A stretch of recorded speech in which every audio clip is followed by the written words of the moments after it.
흐르는 물로 손님의 발을 씻기는 이곳은 울산 태화강 정원입니다. 계절마다 귀한 손님을 맞는 자연이 만들고 울산이 가꾼 정원. 이제는 온 국민의 정원, 울산 태화강 국가정원입니다.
삼촌, 나 프로게임 할까봐.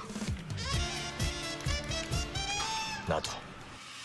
큰소리 뻥뻥 큰소리 뻥뻥 생기가 주는 자신감으로 오늘하면 10. 1, 2, 3, 4. You found a new place to go. Made up your mind and soul. Believe in today. Can we do it together? You and me like the sun and the sea. Hand in hand we will be. Today when we create history.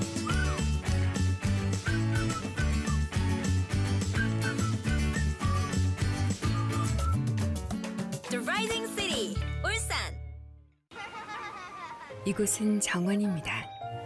대나무와 함께 바람에 기대어시고 꽃과 함께 계절을 마중나가고 흐르는 물로 손님의 발을 씻기는 이곳은 울산 태화강 정원입니다. 계절마다 귀한 손님을 맞는 자연이 만들고 울산이 가꾼 정원. 이제는 온 국민의 정원, 울산 태화강 국가정원입니다.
하나, 둘, 100셋, 100넷, 100다섯, 100여섯, 100일곱.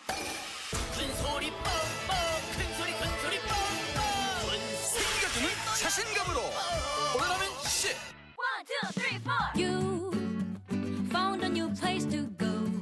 Made up your mind and soul. Believe in today. Can we do it together? You and me like the sun.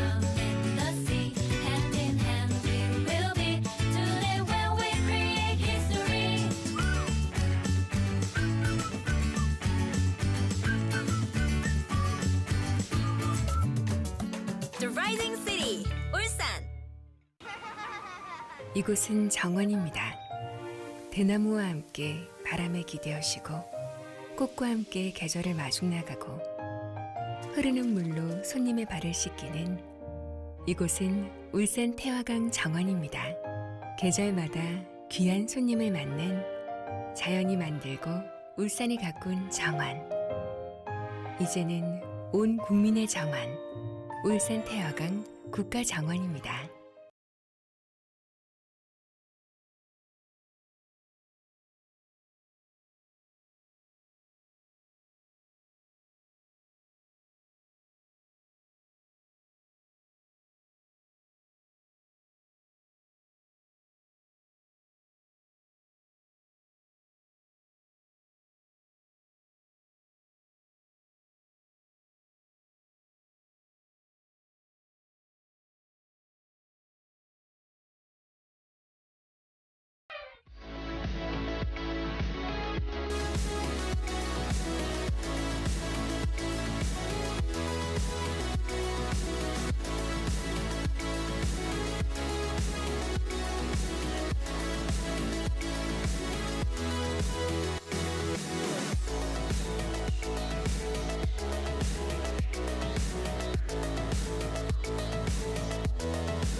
이러니까 누구 닮지 않았어? 당연하다. 삼촌, 나 프로게임 할까봐. 나도. 큰 소리 빵빵 둘, 백, 셋, 백, 넷, 백, 다섯, 백, 여섯, 백 일곱. 오케이. 큰 소리 빵빵 큰 소리 빵빵 큰 소리 칠 거야 생각이는 자신감으로 오늘하면 10. You found a new place to go. Made up your mind and soul. Believe in today. Can we do it together? You and me, like the sun and the sea. Hand in hand, we will be. Today when we create history.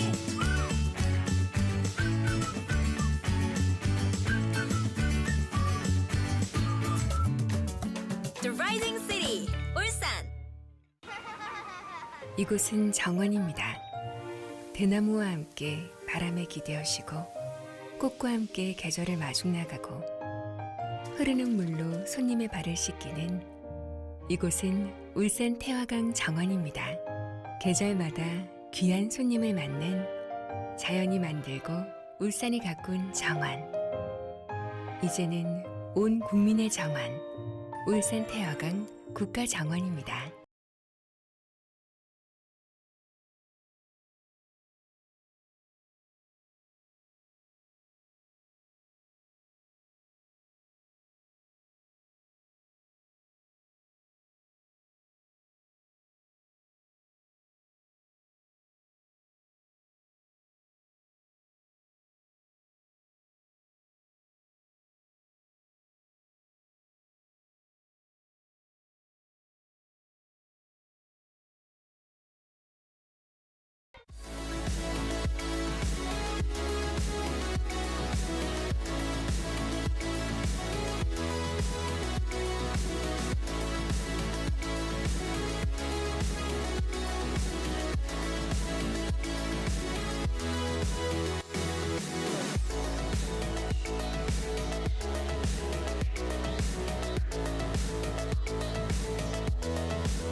닮았지?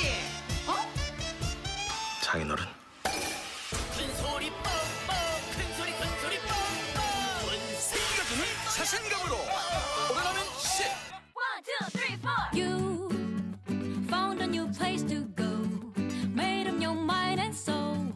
Believe in today. Can we do it together? You and me like the sun and the sea. Hand in hand we will be. Today when we create history.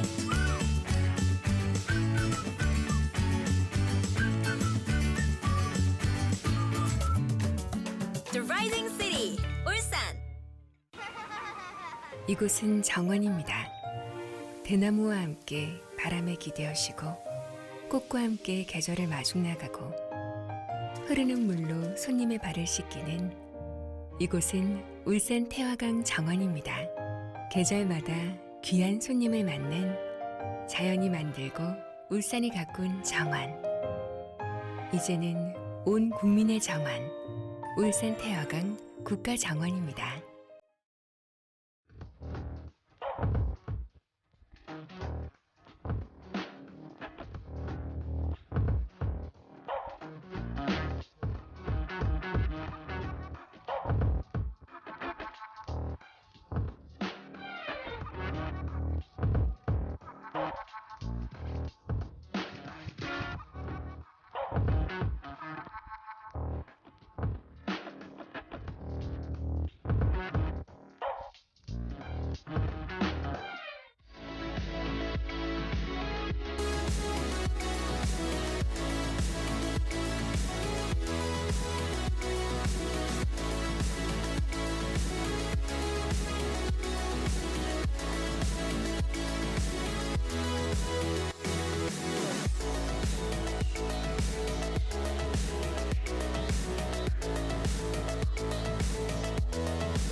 삼촌, 나 프로게임 할까봐.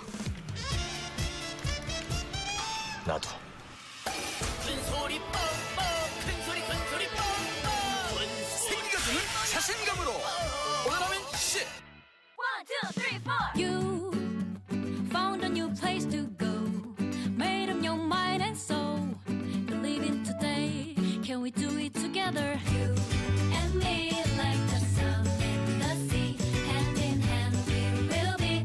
Today when we create history.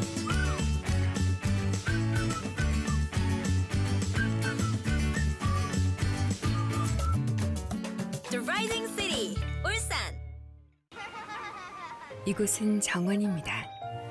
대나무와 함께 바람에 기대어시고 꽃과 함께 계절을 마중 나가고 흐르는 물로 손님의 발을 씻기는 이곳은 울산 태화강 정원입니다. 계절마다 귀한 손님을 맞는 자연이 만들고 울산이 가꾼 정원. 이제는 온 국민의 정원, 울산 태화강 국가정원입니다.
하나, 둘, 백셋, 백넷, 백다섯, 백여섯, 백일곱. 큰 소리 뻥뻥 큰 소리 뻥뻥 생겨주는 자신감으로 오래가면 10. You found a new place to go. Made up your mind and soul. Believe in today. Can we do it together? You and me, like the sun and the sea. Hand in hand, we will be today when we create history.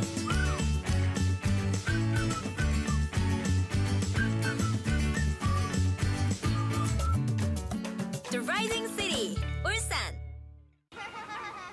이곳은 정원입니다.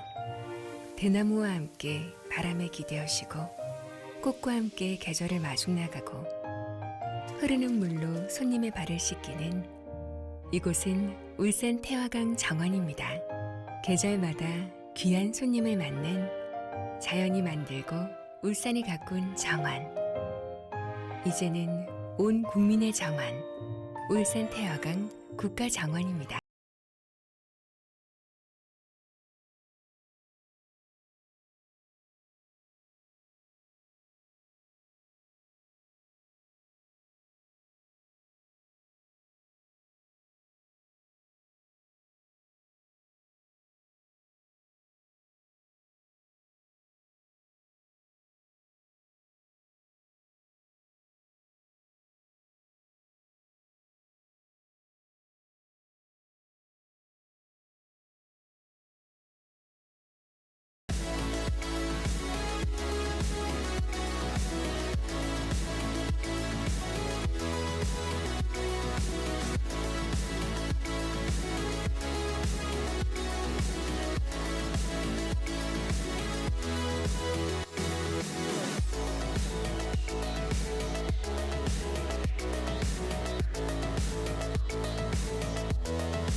이러니까 누구 닮지 않았어? 장인아, 소리 뻥뻥 삼촌, 나 프로게이머 할까봐. 나도. 큰 소리 뻥뻥 둘, 백셋, 백넷, 백다섯, 백여섯, 백일곱. 오케이. 큰 소리 뻥뻥 큰 소리 뻥뻥 큰 소리 칠 거야 생겨주는 자신감으로 오래가면 10. You found a new place to go. Made up your mind and soul. Believe in today. Can we do it together? You and me, like the sun and the sea. Hand in hand, we will be today when we create history.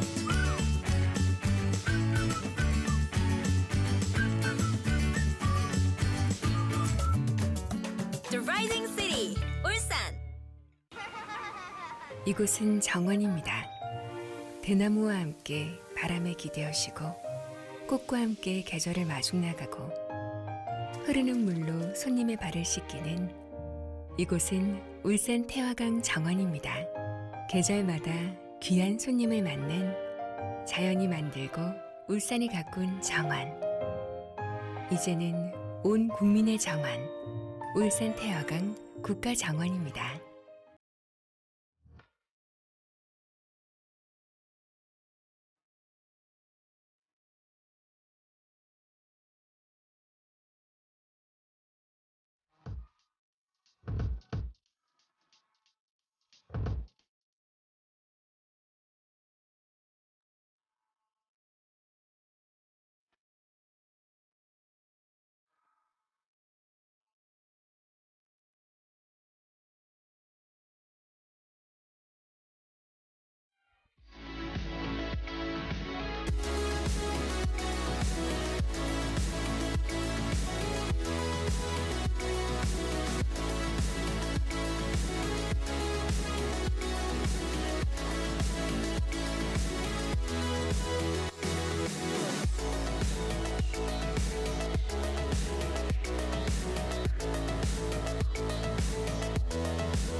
닮았지?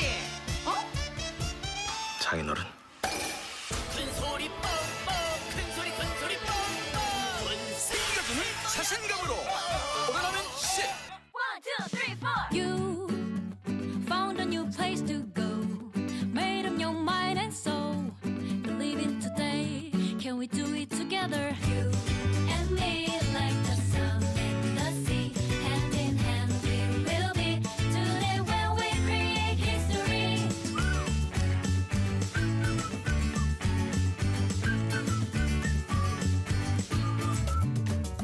The Rising City, 울산. 이곳은 정원입니다. 대나무와 함께 바람에 기대어시고 꽃과 함께 계절을 마중나가고 흐르는 물로 손님의 발을 씻기는 이곳은 울산 태화강 정원입니다. 계절마다 귀한 손님을 맞는 자연이 만들고 울산이 가꾼 정원. 이제는 온 국민의 정원, 울산 태화강 국가정원입니다.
삼촌, 나 프로게임 할까 봐. 나도. 큰 소리 뻥뻥 큰 소리 뻥뻥 생겨주는 자신감으로 오래가면 씨. 1, 2, 3, 4. You found a new place to go. Made up your mind and soul. Believe in today. Can we do it together? You and me like the sun and the sea. Hand in hand we will be. Today when we create history.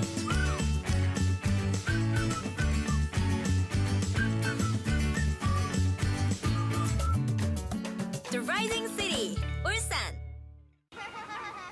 이곳은 정원입니다.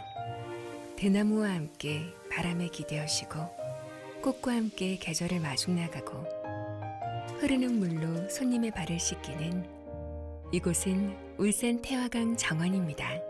계절마다 귀한 손님을 맞는 자연이 만들고 울산이 가꾼 정원. 이제는 온 국민의 정원, 울산 태화강 국가정원입니다.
Greetings, everybody, and welcome back to the KeSPA Cup 2020. It is me, Valdez, with Wolf today once again, and we're getting into our second semifinals today. We got KT Rolster up against NONGSHIM Ro4 in one best-of-5 to see who is going to go up against Damwon Gaming in the finals. Yeah, we saw a lot of really interesting stuff in our last series. We got to see the Kog'Maw Lulu come out. We also got to see Yone, who's actually rising up pretty quickly through the mid-priority, actually, but, you know, obviously in certain compositions only, and there's a lot of asterisks attached. He'll probably sneak his way into this series as well at some point. If you're Chovy. Maybe you can play. Yeah, if you're Chovy, you're allowed, right? Yeah. This series could be really good. It also could be one-sided with NONGSHIM taking it, but KT Rolster's kind of consistent in terms of their wins in the group stage is not necessarily indicative of the consistency in their play. They had a few games they were able to kind of steal away in that group stage, and they also played both their main roster and their second roster. But today I think they're going to be sticking with the main roster. Yeah, I think this is where teams begin to say, hey, there's actually a lot on the line. Let's see exactly how far we can go, how much money we can make as well. Certainly a big prize pool here for the KeSPA Cup. Even if you get second, I think it's 20,000, so not bad. Yeah, pretty good. For just, you know, week-long tournament, essentially, as we are taking a look at some of this that we do have here, the overview, some of what I was talking about, the prize pool down here. We only have 3 teams left to potentially make it to the final that is happening not tomorrow. Yeah, it's on the 2nd of January, which will be a Saturday.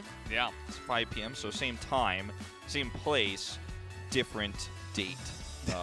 We had 7 days in a row and then just one day that got pushed to Saturday. Yep. Just to make sure we get as many people watching as possible, of course. And also to, you know, make sure the teams have time to prepare for that best-of-5, which will be very exciting to see how that goes. And obviously, we already have Damwon Gaming in the final. We're going to find out who joins them tonight.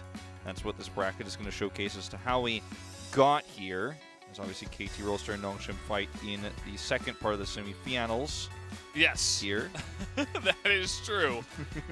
Damwon yesterday, they took out Homolife Esports 3-1. Chovy, we were talking about Yone. He played one game of Yone, and then it got banned after that. And that's after he had a 3-man ultimate into bullet time, into essentially carrying his team to the victory in their one win that they did have against Damwon, which I was actually predicting the 3-0, but because of Chovy, they were able to actually net themselves a win there. But still, Damwon did make it, and it'll be between these two teams to see who is going to make it into the finals. KT Rolster up against NONGSHIM Ro4. And we were talking about how Group B did look much weaker, actually, than Group A. So we'll see how KT does, even coming through with the 4-0, getting that bye into the semifinals. Will they still be able to take out NONGSHIM easily, or will it be a close best-of-5 matchup here? That is the question, as we're going to take a look at KT Rolster's starting roster for this best-of-5. It will be the roster you've come to expect, the main roster, with Hybrid in over Noah, Zeus in over Rebel, and everyone else that you'd imagine you'd see. Doran, Bonnie, Yukal. Not going to be seeing sub-jungle here. Probably won't see any more subs for the rest of the series, with the exception of, I feel, maybe Rebel, potentially. I think he's had the best performance of the subs so far. That's my opinion, but I think he's looked really, really good on Alistar. It's been the champion he's played only twice. Obviously, it's the only champion he's played, but if they want to run a comp like that, they might swap it up. Yeah, and that's kind of the meta right now for supports. A lot of Alistar, a lot of Leona, a lot of Maokai, and all that good stuff. It's not very diverse down on the bottom side. It's a lot of tanks and just trying to survive down there in the bottom side.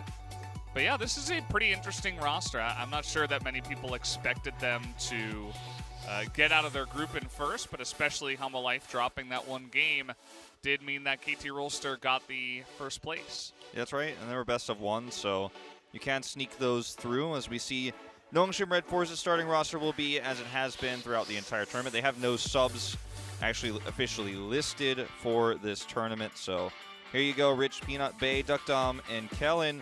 Kellen has actually had the most diverse support pool that we have in this tournament. He played Taric in that first game against Damwon. He's played Rakan twice. He's played Nautilus and Thresh, so definitely something to look out for in the draft. On paper, it feels like this team is the more well-rounded team. They've made a lot of really good macro decisions throughout this tournament. Rich has turned a lot of losing lanes into winning plays on the map outside of the lane. And I think they definitely are the favorites going into the series, but it's not a clear favoritism, right, that we have. We've seen a lot more NONGSHIM as well, because they did have to play that semifinal series to get here.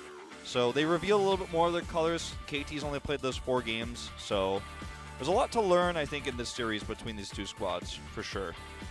Yeah, NONGSHIM just barely able to push by Live Sandbox to make it into the finals, or rather the semifinals, I should say. And it looks like we're just about ready to hop into pick ban here, so just cruising along here at the KeSPA Cup. Surfing into this, this final semifinal. Paragliding into this one. As we sail on in, we got Graves banned first, and if you watched yesterday, If you watched all, the tournament, he's 8-3, highest win rate at the moment with multiple games played. He's kind of been blue priority pick very early on as well. Pantheon ban comes through here. This is going to mean that KT is going to have to take a different route outside of the usual first pick blue side Graves jungle, because they banned it themselves. So it's kind of an unusual situation here with that Graves actually coming in as a blue side ban. We'll see where their priority lies here. Oh, okay. Yeah. KeSPA first pick here. Now, they did have MF available as well, who has been pretty popular in this tournament, but they decide, okay, let's go with the KeSPA. That can tell you a little bit about what they are thinking of drafting in terms of a composition, rather, something that can go in and create a lot of hard CC for the KeSPA to engage. Yeah, for sure. Aatrox left open for Rich, so of course he's going to take that opportunity. And for NONGSHIM so far, the red side has usually been a top lane choice, and the jungle for Peanut, actually, in the first 2 picks. And Peanut's played a lot of Hecarim, but doesn't really make sense to prioritize it this highly at this stage with Graves banned here. So I think they're giving some consideration to this one. And I'll take the Leona pick as well instead here. Be the 3rd time Kellen plays it in this tournament with his really big support pool. And Talia left open here, so Bonnie wants to take this one early, looked like, potentially. Bonnie played Nidalee, had an incredible game of Nidalee early on in the tournament. Likes to play really aggressive junglers. Also played Elise, that one weird game from the group stage that you remember. Yeah, and Alistair seems like the obvious pick here. Yeah. Good into the Leona, and as you were saying, Leona, Alistair, those are the 2 most popular support picks right now, I guess, with Maokai coming in as 3rd. Considering an Orianna here for Bay. He has played a lot of Orianna, and will hop back onto that here. Yeah, it's basically been Orianna and Syndra in mid every time throughout this tournament, but with Bay picking it up here, they can remove that pick for KT. It's a pick that works well with the Talia that we have in the jungle for Bonnie. It's not 100% required, and we've seen a lot of Victor, actually, in fact, from UCal. 2 games of Victor. He's the only person who's played it in the tournament. There's a Yone ban. Works well with a lot of AP junglers that we're seeing, and Talia kind of fits the bill with that, so pretty safe ban here. I don't think the Victor makes sense with this pick, though. I think that we'll be avoiding that one. Yeah, potentially. We'll have to see what they decide to go for in the top lane as well. Maybe if they go for something like a Jace, they could even out their damage portfolio, if you will. Sure. Olaf is going to be taken away. Olaf and Aatrox together, kind of fun to watch. They both get the Gore Drinker, and they just run straight at you and try to just skirmish without dying, without, just life-stealing a bunch. Makes Bonnie's life very difficult if that's the case. And there's the Jace ban you were talking about. Well, the Jace removed. You were talking about Jace. You were talking about the ban specifically. But they were on the same Same mindset with you. idea. Yeah. Same concept as why they're like, "Do we have comms open on the cast right now?" It's not fair. They're like, oh yeah, that's a great idea. We should ban the Jace. I agree. Hecarim taken away from Peanut. You were mentioning that one as well. They're trying to ban away Peanut as much as possible. They'd rather deal with Duckdom on higher tier AD carries than Peanut on higher tier junglers. He's played the Kindred as well as Echo as well in these situations where he didn't get that jungle priority pick and was banned in the second ban phase away, as Duckdom will pick up Aphelios here. He's actually shown a really wide range of AD carries, but they're highlighting the Victor here again. This is actually, UCal would be his third time in a row picking it if he does play it here. I mean, it works well for that damage portfolio idea you're talking about. He becomes kind of a hybrid mid laner, and he has, the Lich Bane to kind of help him explode through that mid game. Duckdom's Aphelios got tons of value when teams failed to deal with his lane swaps, and he just switched to turret destroying mode. Yeah, we saw that the one time from, I think, Afrika, where Keen just left the Yeah. turret open, and Duckdom's like, okay, thank you very much. I guess I'll take that. That's Nidalee to round things out here, actually. Kind of unusual Nidalee pick because it's usually seen with a more tanky top laner and an AD mid so far in this tournament. Like we've seen it with Renekton, especially, a lot of these games when Nidalee does come through. But Aatrox can be pretty tanky himself, and obviously with Gore Drinker, maybe some extra survivability. Works well with Aphelios. Yeah, I mean, you would want something, potentially that has some gank assist in either the mid or the top lane. They don't have too much of that. Maybe if Rich could bait Doran into a fight, they could go for that. But Peanut going to be doing his thing more so, focusing on his own jungle and maybe counter-jungling out Bonnie, I would assume, with this final pick here. Yeah.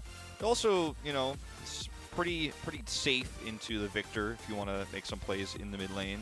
So not an oppressive jungler, or excuse me, oppressive mid laner that can stun you or lock you up very easily if you are trying to make those picks happen. The gravity slow there isn't probably going to be an issue that Nidalee has to deal with at all. So pretty safe pick. Other option would have been Echo maybe, I suppose, for him. Yeah, could have gone for the Echo. Maybe he wanted to go for this Nidalee here in game one. I would believe it's something that he is much more comfortable with at this current stage in his career. Peanut played a lot of Nidalee. And yeah, definitely a lot of comfort for the side of NONGSHIM. Everybody's kind of on stuff that they really like to play, so they've got that going for them. Could say the same about KT as well, though, with UCal only playing Victor in this tournament. He gets it the third time with an AP jungler. It all makes sense here. These are these two teams going head-to-head with what they like to play right out of the gates here in Game 1. Yeah, and it looks like that Game 1 is ready to go, so let's hop onto the Rift here for Game number 1 of the best of 5 between KT Rolster and NONGSHIM Red Force.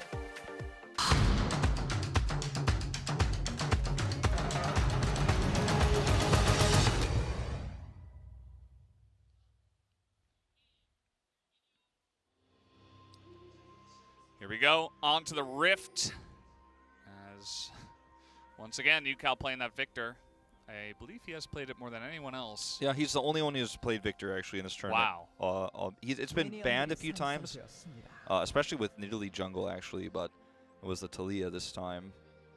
I mentioned this when I was casting with Max the other day, but there's been a lot of discussion on the Korean side that if you have an AP jungler, that your mid should always be an AD or an AD sort of hybrid, and Victor kind of fits that role pretty well, and then also so does Yone, which is why he ends up, well, he's not a hybrid, but he's an AD and fits that pretty well, so has been kind of coming in with a lot of these AP junglers we're seeing. This is not going to be an easy game for UCal, I don't think, though, against the very meta Orianna, with Rich going to be having a decent time in this lane, and will be able to rotate down, not to mention they have Peanut on Nidalee, so going to be kind of a scary game, I think, for UCal. Overall, probably have to play pretty safe. Yeah, we'll see how that goes. We've seen just so many control mage matchups in this tournament. It's almost like the teams here in the KeSPA Cup, they figured it out. Like, okay, this is the meta, and they're too scared to deviate from it. And everybody's going to play tank support, and everybody's going to play control mage mid lanes. The top lane consists of about, 6 or 7 different champions, but there hasn't been all that much diversity, I'd say, yet in the KeSPA Cup. I think once we get to LCK time and, teams get used to the patches and they get used to figuring out, like, oh, we can, maneuver this way, pick a different pick here to deal with something that is very meta, then we're going to get to see a little bit more diversity. But for now, it's been kind of stale, to be honest. Yeah, I feel like it the really KeSPA Cup has. has just been a lot of the same picks here. Yeah, I mean, minus some crazy games like the Kog'Maw we saw yesterday. Yeah. But yeah, for the most part, I tend to agree as well. And we've seen this KeSPA pick that Hybrid has picked here. He's been, we've called him a hyper carry AD. A lot of people have because he's plays for the late game oftentimes. So you're going to see Bonnie consider surfing into the mid lane here, but decides better of it. But he's played this champion a few times, and now this is the KeSPA that has a lot of support and a lot of ways to lock people down. So in those late game team fights, she can be very valuable. But the problem with KeSPA versus a lot of the other ADs, in this tournament is that her itemization is very slow. Like, it takes her a long time to really hit her power spikes. And a lot of times games are essentially decided in this tournament before that happens. Yeah, that's very true, and I think she also kind of struggles with some of the range matchups in the bottom lane, just speaking for the lane. As we do get an engage here, actually, Duckdom is going to have to flash away. He's ticking down with that Ignite, and no follow-up flash from Hybrid. I feel like he could have maybe flash queued in there, but with heals still available, he says, let's get the easy win. We don't have to get the kill. We're also, with this priority, going to lock down both Scuttle Crabs. So the second Scuttle Crab going to Bonnie as well. So just big wins across the board there for KT on the bottom side of the map. Yeah, absolutely. And that's just a really nice rotation from Bonnie. Comes in, and I think that's part of why you see Hybrid stay, because if he does flash forward and the heal comes out and he's a little bit out of range, then that becomes a little bit of a scarier fight there in the around that second Scuttle. But yeah, KeSPA, if Hybrid had gotten the kill there, would feel a lot safer, a lot better about that path to, especially with First Blood, to those items being completed. She's actually sitting at a 5-10 win rate at the moment. She's been picked so much. Wait, KeSPA's been picked 15 times in this tournament? I believe so, yeah. Oh my God. I checked that earlier because I was like, I couldn't believe the number either when I saw it. Yeah. Someone was Is she the tweeting most about it. picked? Right now, let me check. In the bot lane, yes. I don't know about out of everything else. No KeSPA jungles yet. Don't think we'll be seeing those. But yeah, I mean, that's pretty crazy. 15 games. Yeah, I can't say if other laners had been picked more or less because I don't have their exact numbers written down, but of all the bot lanes, second most popular is Misfortune at 12. A lot of Misfortune in the first stage. Yeah, that would have been the pick that I would have expected, actually, to be most picked, the Misfortune. Because we have seen an incredible amount of that here in this tournament. This is why I was a little bit surprised to see the KeSPA priority over the MF, but I suppose it is Hybrid after all. There were a few games where Samira was left open, and we might actually have a engage here. Oh, the flash comes in, and that is what Talia loves. Some gank assist, you follow up, you flash stun, and there's really not much hope for Rich. I mean, he doesn't even have time to flash away, and with only the phage, I'm not even sure if he had actually bought that yet because his teleport is still up. So I think he had no items. I don't and just think he bought had it there after he died. So super squishy, and they're just able to pop him like a balloon after Talia gets her first buy. Yeah, I mean, with Talia just being unseen there and getting the knockback, I don't even know if the phage saves him there. I don't think so. Yeah. He's going to be in a little bit of trouble. Yukao actually ulted a wave earlier. That's the kind of time he's having here, kind of going back to what I was saying before. It's not easy being a victor in this this matchup, also with the jungle that's up against you. He might have just, you know, right before teleporting, or rather recalling back, maybe just ult the wave. Yeah. Because he was pretty low on mana, and I think they had already gone for a buy, just looking at their teleport cooldown. So he's probably struggling there, just threw out the ult to clear the wave, and then that makes sense. Get a good back and TP back on time. So he's doing okay. You know, he's hanging in there with Bay. They're both kind of going even right now in the farm. Looks like Bay is waiting for a wave to come into him to even that up. But now Bonnie, with his first successful gank, this time he is going to be spotted. a very smart idea from the side of NONGSHIM, but a lot of pressure down in the bottom lane that Peanut is not here to help relieve. Yeah, this is actually really frustrating to deal with for Duckdom and Kellen. They'll lose a plate, and there's not much they can do except just sit and obviously CS that under the turret. Not terrible for them, but nice lead here for Hybrid. And this is leading towards that late game path. So Rich will get the better of this trade. Yeah. Doran with very defensive itemization early on. The Executioner's Calling and the plated armor caps just says, I want to survive and I want to deny you some healing, and basically just making the trades as good as possible for the Renekton here before he gets his first item, the Gore Drink. Yeah. As okay, getting here going onto Bay, trying to force that flash with the Chaos Storm getting in there, but will not be successful in getting that cooldown away. But he still wins the trade in terms of damage, and is feeling pretty good about his position here. Yeah, now he's starting to look a lot more comfortable. Just a little bit out of range of his Q, and hasn't upgraded that yet, so. Taking his time. This is a pretty aggressive engage from Kellen. Yeah, he does this sometimes where he's like, I'm going in. You can't stop me. Yeah. All right. Sometimes it looks good. I mean, other times it's like, huh, well. Guaranteed that he got the cannon minion with the support item there. So the shoulder guard. So I guess guaranteed he got those wards online. Just gonna back right now and fill those up. You know, always looking for the positives. Yeah, there you go. Strats. Big time strats here. Yeah, this Grievous Wounds build here with the, what you said it was Executioner's Calling, is that what it's called? I believe. I mean, that's what it used to be called. I think it has the same name. I think so. I think so too. I just want to make sure I wasn't wrong on that. But anyway, that's kind of been standard versus these Aatroxes nowadays, and the fact that Doran got that first kill and is able to build that quickly with the plated steel caps means he's pretty comfortable right now.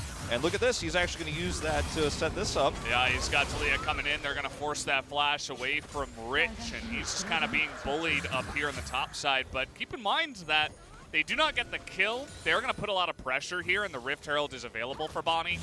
This is how Talia can kind of be obnoxious. Just poke you out. Is going to miss the seismic shove. Rich is in trouble, I think. Okay, the shove misses. The red buff is very oppressive, but with the Renekton not really able to get there. Looks like they're not even going to drop down the Rift Herald. So I thought they would just put it down, give those plates over to the side of Doran at least. But he's going to wait. He's going to go back, buy some items, and go straight back to the top lane and look to drop it then. Yep. So if the shove hits there, I think Rich might actually die. So that was really scary. For sure. But he's massively ahead right now, Doran is. So you can actually try to bait Rich into some of these fights. And I do like that Bonnie's kind of been his sidekick in this way. Yeah, I mean, that's the best lane, essentially, for the Talia to gank. Second to the, or rather, I suppose the second best would be the bottom lane. He hasn't really looked down in the bottom side, but certainly you can set up some really nice ganks with the Alistair down there and with the Kaisa for the, some of the best 80 carry follow-up with hard CC. You could definitely look for some kills there, but really trying to push the issue up on the top side. Yeah, they really are. And, I mean, you give Rich Aatrox, and then you play it around it like this. Doesn't feel so scary anymore, at least at the moment. Especially because, again... Oh, man. Oh, wow. Oh, here comes you, Cal, too. I mean, this has kind of been the story of Rich through the group stage, actually. It's just everyone is always trying to play into him. They actually have no vision of this. He has no idea. Flash here for Alistair. He's dead meat. But, okay, flash here is good from you, Cal. That is perfect. If he didn't flash there, he's probably dead, as Rich is like, wait, what? I think he knows, but it's... Why is everybody here? I guess I'm just dead. He should have known. Like, he waited so long, too. I felt like he had an idea, and it was almost like he was like, well, if they haven't gone by now... Because he was standing a little bit a ways from the turret there. He didn't know they were in that brush necessarily, but he should have known based on where his team was and where they pathed to the mid lane to UCal that there should have been some question mark pings and some question marks going off in the brain about where the rest of KT was. Yeah. Like you mentioned, it's question marks. Like, you can't know 100%, but at the same time, it's like, you don't have flash. You've been camped this entire game. I think some safer play is in order, and I do agree. Maybe just trying to sit a little bit farther under your turret. He was next to his turret, but that's not good enough against Renekton, Alistar, Taliyah. Even if Alistar wasn't there, I think still there was potential with the flash down on the Aatrox to go down. And now you look at the top lane, I mean, Renekton's probably more than 1,000 gold ahead at this point. He got all those plates split between him and the Taliyah with the Rift Herald that comes in. He's up, 40 CS right now. And they got the first blood turret. Things are only looking good right now on the top side of the map for KT. Certainly. And everywhere else on the map, I mean, things are pretty good too. There was, the Scuttlety being taken early meant that Hybrid was able to farm really easily, really freely in the bot lane, winning that trade that we had massively in the favor of KT earlier on in that bot lane. It's been pretty safe and fine for Victor. Peanut hasn't really been able to find anything, as we're going to watch this again. When he walks forward like this and walks back, that's when I thought, okay, he knows. Then he went for the Q, and, well, he definitely didn't know they were in the bush. That we know that much for sure. Yeah. But the wave is in the mid portion of the lane, and the Renekton is running straight at you, and you're under your turret. It does look pretty suspicious. You got to be careful. He got kind of caught with his pants down there, unfortunately. Yeah, no flash like you mentioned earlier. If you have a flash there, it's like you can try to Q there and see what you get, see what you can trade. And yeah. Also, especially after their mid attempted gank onto UCal, that pressure there failed. Like, time to be safe. Not going to trade anything for that. And, Taliyah's been very active, set up the first blood on the top side, looked for a dive down on the bottom side, netting an extra plate, looked for a follow-up gank, 2 follow-up ganks on the top side that netted another kill and a turret, and I'm sure, some people are asking, well, where has Peanut been?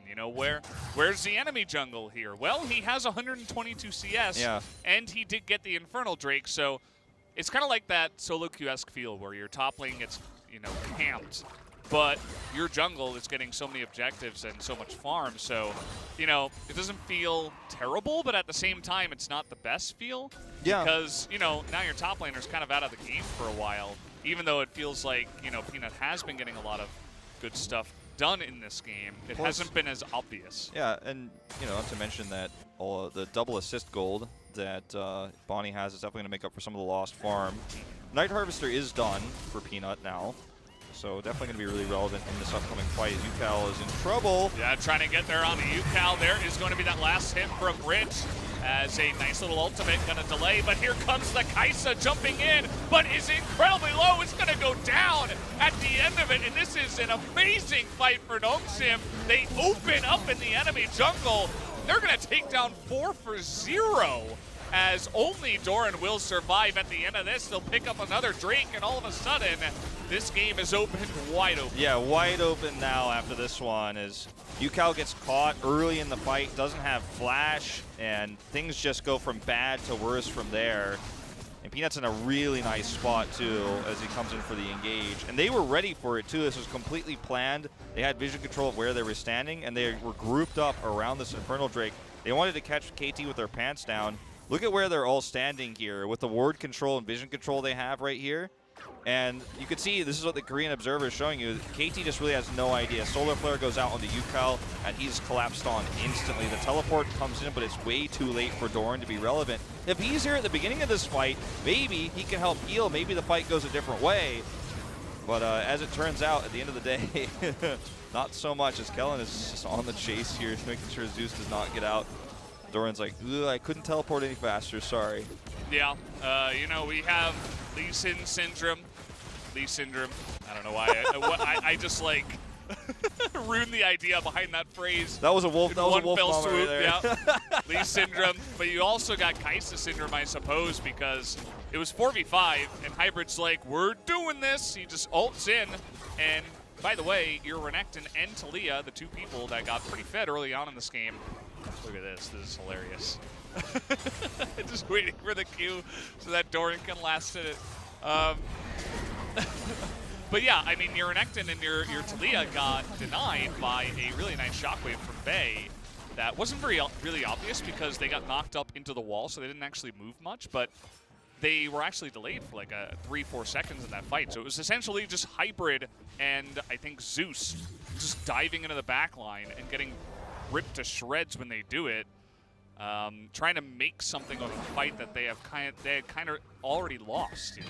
Yeah, and it feels desperate, and maybe you think, okay, UCal is kind of a lost cause. We can maybe turn this around. Because Zeus was positioned pretty far forward to actually try to help set that up, but the shockwave is good, as you mentioned, and you don't want to give up that second Drake if you can help it. You are ahead in the game until that moment, right? Not anymore, obviously. But yeah, it's just some bad judgment there, I think, overall, about the vision and from Hybrid going in. We've been a little bit of that, the Lee syndrome, as you called it, with the KeSPAs. Again, 5 and 10, so that's not so good so far here. There's a nice spear to the face there. And yeah, as you mentioned it, you know, KT at this moment in time, they're no longer really in the driver's seat in this game. Yes, they do have a slight gold lead, but 2 Drakes are easily going to be able to make up the difference in 100%. terms of the golds that NONGSHIM are down. And it'll be interesting to see where these teams end up when it comes to the later stages of the game, because, you know, yes, the KeSPA can get fed on like 3-4 items and do some crazy stuff, but Mr. 200 Years on the opposite side, Yeah. Duck could certainly have some fun himself in the late game. Certainly will, I imagine. At least in the late mid game that we're only a few minutes away from. He's got that 2-0-1 Gale Force completed. Kraken Slayer on the side of Hybrid. He's kind of been the standard KeSPA pick in this tournament. But we do see, you know, some different KeSPA builds where it's not always the Mythic you see first, but will be in this case. No Mana Moon Not from the KeSPA this time around. the Mana Moon first is why it takes her so long to get to that big power spike, actually. Yep. But you feel like you need it oftentimes. But I actually like doing it this way. It feels like you just don't miss that like 5 minutes of relevancy that building the Mana Moon first costs you. Like, she can actually fight as long as she doesn't jump into the last team fight in the shockwave. She can fight. Well, yeah, helps not to go in 1v3 as it was essentially when she did jump in that last one. And it is Ocean Soul. Yes. It'll be interesting to see if NONGSHIM can continue to pick that up. I feel like they're still in a really fantastic spot to hold on to this Dragon Pit area. You can see they're already kind of bustling around this area. Look at the ward coverage again here as well, too. Yeah. So good for Peanut to just chuck spears through. Oh, they're trying to get onto Doran here as the shockwave will come in, but Kellen's all alone, and Doran is really tanky. I mean, there was really no follow-up. It was basically just a shockwave, and Kellen is just, he will Zenith Blade if anyone's in range, it feels like. yeah. But it was almost like it felt like it was like a team call. They were like, okay, we're going to go, like he's here. Rich was so far away, though. Yeah. If he's there, they can follow up so much better. I think they have to give this up now. Well, they're trying to keep them at range. Again, the range of Orianna and... Oh, this is a nice Weaver's Wall. Trying to cut off Bay here. He might have to flash over, but actually he's just safe. They've poked out Look at the enough. damage, yeah. They've done enough poke damage here to KT to actually deny them entrance into the pit. Now Bonnie's in a really awkward spot. He might just die. Is going to get that stopwatch down, but here comes the follow-up from Mr. 200 Years, able to get some damage done. Nice try on the spear there from Peanut, as now he's trying to get in, but with the TP coming in now, Doran look to turn this fight around. As Duckdom gonna Gale Force here, trying to keep this one alive for NONGSHIM, as in goes Hybrid, gonna pick up that kill. Flashes away, too. He's going to be totally fine here. Now Doran wants to trick him in the wall here. Oh man, they're going way too far. At least he's able to trade that kill, but that could have been much worse for the side of NONGSHIM chasing for that one. As Doran TPing back into the fight. What is going on here? That was a big mistake. Well, this is where Renekton can actually stay relevant the whole game, is if he does near a Flame Horizon, has 3 kills, including that first blood, the first 2 kills of the game. And First blood turret. Yes. All the plates. Yep. 3-0 and 4. Yeah. Well, look at this is actually a huge overextension by Kellen. The rest of the team is walking away, but it was the kind of walk away that does kind of go back to what you were saying, is maybe this was a team call to engage, and then they were like, ooh, we might have mistimed that. And then you see the really nice stopwatch here from Bonnie. So the damage comes out. It does get traded in the end, but UCal does massive amounts of damage in that choke. Does walk out here, and you can see Doran is like, okay, well, it's my turn to have fun now. And yeah, it's a really extended fight where Hybrid goes forward, flashes over the wall. Doran wants to trade one more time. The vision control here is really nice. They saw him go over the wall. Yeah. At least it looked that way. They should have known. Yeah. That's hard. It's hard to say without What watching is it again. this? You're going up against level 14 Renekton with about 5 bajillion kills and golds. Red dot syndrome. Yeah, you can't can't just sit under your turret. It's not going to save you here 23 minutes into the game, unfortunately, for our sad and squishy Aphelios.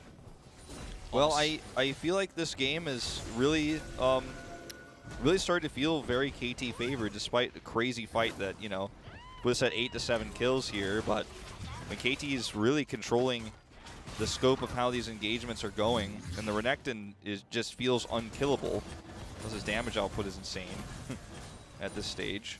Yeah. He's just building tank gear as well. He's going to have a Spirit Visage here in a moment. And that's when it's like, can anyone deal with him? Probably not. I mean, you know, Duck Dom is pretty fed. He's going to have to do the majority of the 80 damage, essentially. The attack damage, if you will. To try to burst through, you know, there's not that much armor on the side of the Renekton, but he's so far ahead. He's level 15, and, you know, you're only so fed here on the Aphelios. It's going to be difficult because I feel like Bay, at this moment in time, he's got pretty much no penetration. Yeah, you can deal with a lot of the health from the Renekton, but he's not really going to do sustained critical damage to the Renekton. It's going to be life stealing. It's going to have to be up to the 80 carry at this point. I don't know if he is fed enough to actually handle the Renekton, who is just a juggernaut at this moment in time. Yeah, that's the question. They're going to look for the Baron play right now, and oh, if Kellen's going to be xenoblading into this one. You know he is. They're just totally denied here by Zeus, excuse me. Yeah. Well, Zeus is dead, at least. They got him. I mean, a worthy sacrifice. Yeah, guarantees the Baron. They got the quick Baron buff recall. Bonnie's a little bit greedy there, but we'll be fine. He needed that extra gold. Doing Talia things.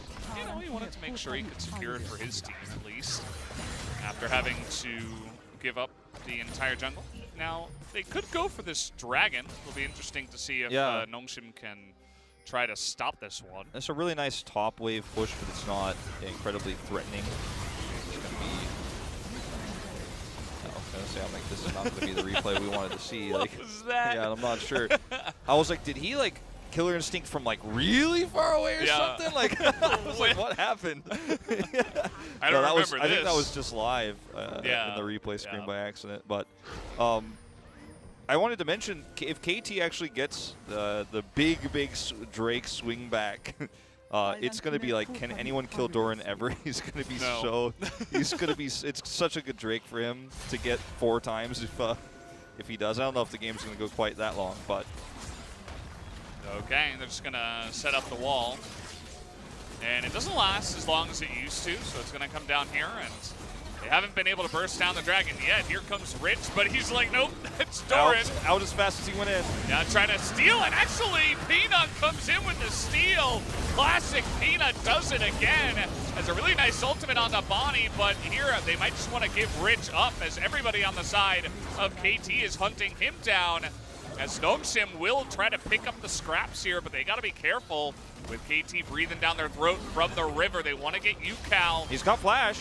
And then back away. He's also got the stopwatch here, and they may have just overstayed their welcome, even with the Drake. They got to be careful here as Bay's going to go down, so will Kellen. And again, take a look at this. I mean, even Duck Dom doesn't have the damage to do to Doran. Even sitting there for 5 seconds, hitting into him. But I suppose at the end of the day, they didn't lose enough to, lose inhibitors, but at least they do pick up that Ocean Drake. Yeah, UCal was in the perfect place, actually. You know, if you just took a screenshot of the moment, right, with all the items not shown, it looks like, okay, well, he's definitely just going to be a kill on the way out, but he had flash, and as you mentioned, he had the stopwatch as well, so just he knew that he could actually be the buffer to guarantee that they'd close the gap here. So what happens, obviously, at the beginning of the fight is Rich, you know, after he goes in and then out, he's the target they collapse on here because there's just too much poke damage otherwise after Peanut's steal. So Peanut gets the steal. It's so close, too. Yeah, I mean, Bonnie's not even in the pit, so... I love that Doran just gets out as we're going to have Zeus die here. Oh. But I love that they actually had the full understanding of, okay, if we collapse on the Rich and get out of this pit, that's our best chance, instead of just waiting for the stopwatch of Peanut to expire. Zonia's actually in this case. And then trying to win that fight, but actually kind of cutting NONGSHIM in half was the smarter way. They do lose the soul, of course. But we've had a lot of games actually in this tournament where one team gets no Drakes but still wins the game. It's actually happened quite a lot. Uh-oh, Weaver's Wall cutting them off. Yeah, I think Rich might just be dead. He'll look to try to turn this one, as you do on the Aatrox. We saw some crazy Aatrox turns yesterday, 1v5, but not this time around. Talia and Victor are going to be really good at keeping him in range, so not really able to lock that one down, but trade a death on your team for a turret up on the top side. It's not the end of the world. Pretty nice. 700 gold bounty at the moment for Doran was quite a big one. Definitely, you know, raising questions about whether he'll ever die this game, win or lose for KT. Yeah, but I don't think he will. He's not going to get any of those Cloud Drakes, at least for NONGSHIM's sake, you know? They made sure of that, thanks to Peanut. Yeah. Some vision taken back away here from the red side jungle, away from KT. There's only, you know, there's a full 90 seconds before we're going to get into that Baron skirmish. And right now, they're just side laning as best as they can, and NONGSHIM is not able to do anything with the Drake advantage they have, unfortunately, and because they lost so much control over their jungle, because of that last fight, they've had to kind of be on cleanup duty, vision cleanup duty, as well as these waves now. It's insane how much anti-healing you have to buy nowadays. Yeah, it is. I feel like it's, you know, they have Nidalee, but Nidalee can just wait for the healing to kind of go away, the anti-healing to go away, and then use her heal. But for the active healing of the Aatrox, who does it while he's in the fight, they have 3 separate items. Yeah. The Oblivion Orb coming in as well, you know, and the Morellonomicon as well. Like, yeah. Yeah. Executioner's calling for Doran. They really want to make sure that we don't have any 1v5 Aatrox business again. Doran is 3 levels up, and he's like, Rich, I am sorry. You're not going to get these minions. Not while I'm here. Yeah. You're going to have to wait. You're going to have to walk back to that turret. Really nice grab on the scuttle, actually, for Peanut in this. And looks like KT just weren't focused on that location at the time. So they actually will have that permanent vision of the Baron now. That spawns in 4 seconds. They'll have positional advantage, but with all the wards and the scuttle, NONGSHIM at least has tons of information about how they want to play around this engage. There's just no way to remove that. It would have healed Doran, though, I think, at this stage. Spirit Visage and everything else. Like, whatever. Should have just walked into it to assert dominance, as you do. Peanut, you know, he's getting feisty. He's getting into these brushes, trying to gather some position, some space for his team.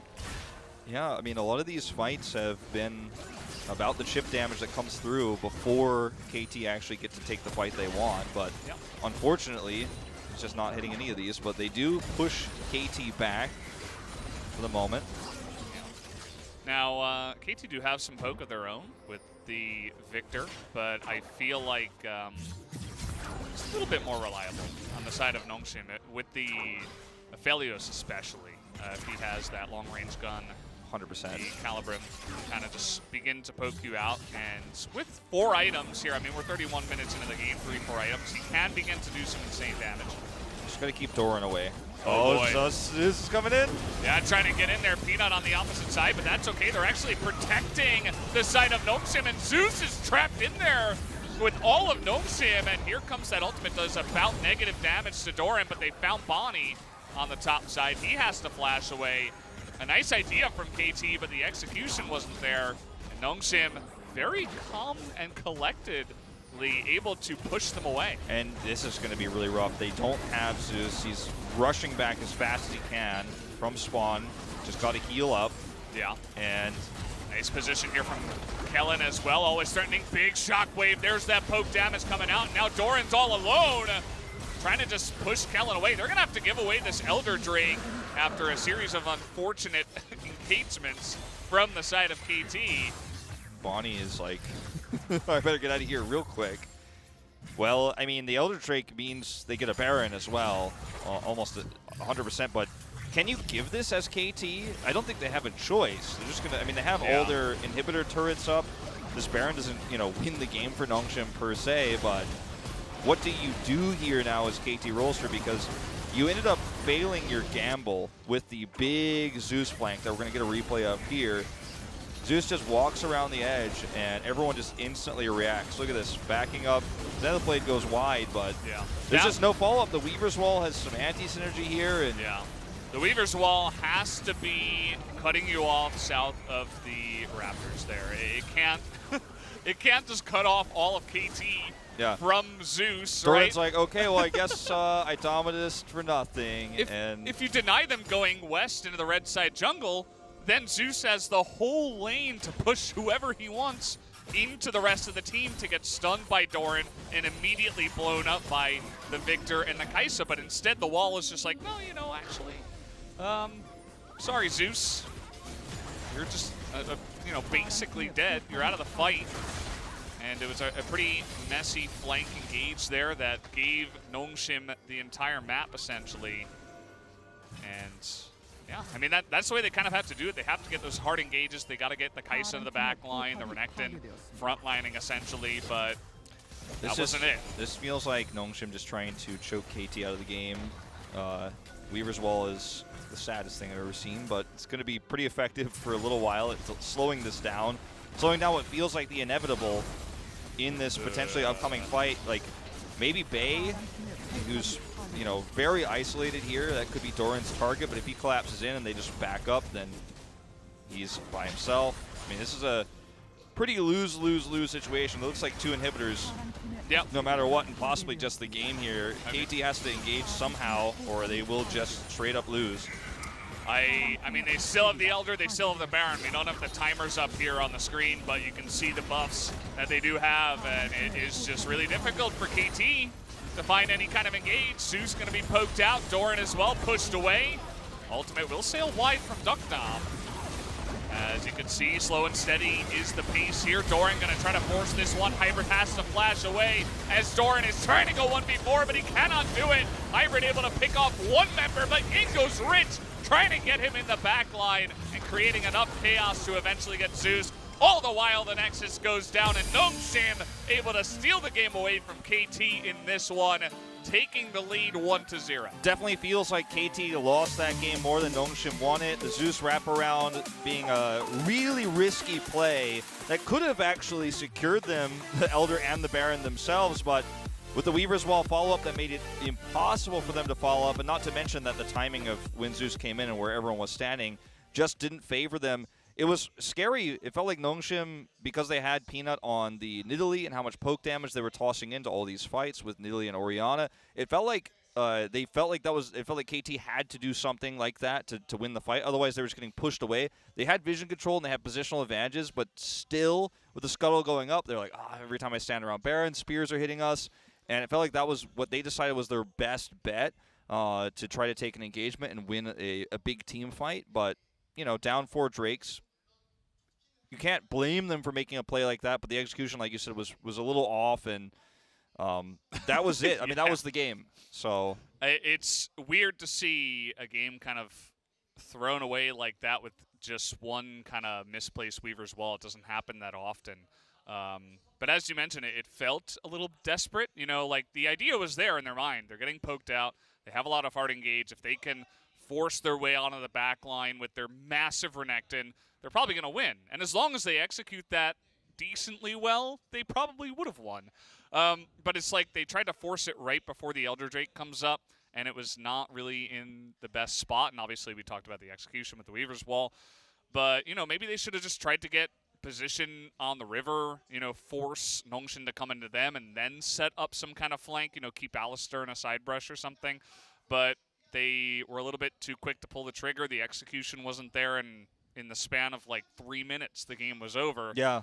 It by was just one wrong play. Yeah, I mean, I think they could have definitely tried to wait out the storm and kind of hunker down against the pokes we were seeing. And maybe, you know, they have that Renekton engage based on a mistake. But, I mean, just trying to force it that way didn't end up working out, you know, obviously. So, otherwise, it was a really good game from KT Rolster. We saw the, you know, really nice rotations from Bonnie into the top lane.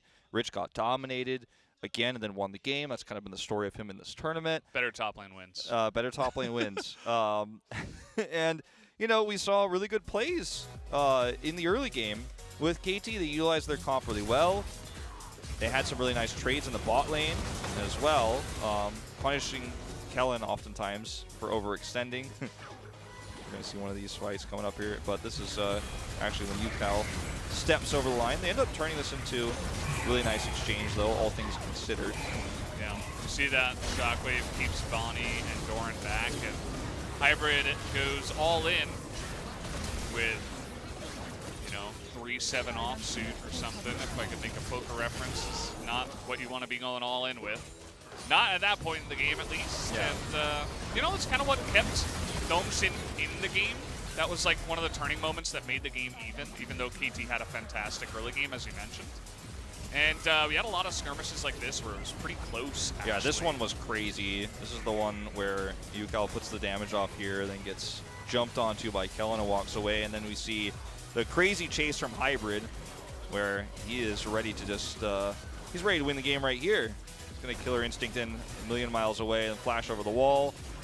And yeah, they definitely should have seen him go over the wall there. Yeah. They might not have been looking at that exact moment, but they definitely should have known that Doran was here. He ends up getting another traded into KT's favor, and Duckdom looking for the red dots.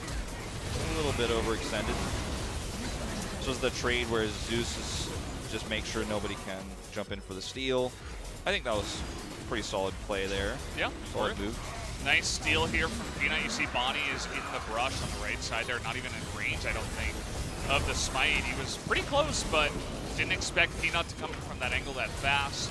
And they just collapse onto Rich here instead of trying to chase in onto the low health Peanut at the time, and he's obviously healing up in this fight.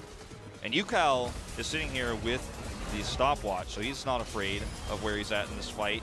Just use that when Kellen dives in. And then you see the whole collapse in. Doran is like, okay, Kellen is dead, right? But I want Duckdom. Doesn't get him when he's able to. Yeah. He's like, all right, Kellen, well, I knew you were, I just had you sit down there for a second. Here it is. This is the big play. See, if you do it to the left of where Duckdom is right now, you at least trap someone on the right side. And you have Zeus on the same side of the wall as your team. So you can bounce someone back. And, you know, Doran will stun. Hybrid and UCal are right there to burst whoever it is. Because he had many choices, right? Yeah. I mean, there was like Bay there, there's Duckdom right there. The idea is good, but the execution not quite good. Yeah, in fact, he cut his team out of the picture there. He was like, yeah. It was almost if that was a solo queue game, you'd almost be wondering like, okay, he's mad at the Alistair in this game. Like he's just trying to block him in there with the rest of the team. Well, very much a close game. Good start for KT Rolster, but in the end, better late game decision making, better Drake control with Nidalee, who was being totally a farm jungle this game, controlling the jungle and controlling those Drakes throughout the entire mid game. He's focused on his jungle. That's what his job was going to be in that one, and did it pretty well at the end of the day. Got that steal as well. But guys, that is 1-0 now for NONGSHIM in this best of 5. We'll see who will take set 2 after a quick commercial break. Don't go anywhere. We'll be right back.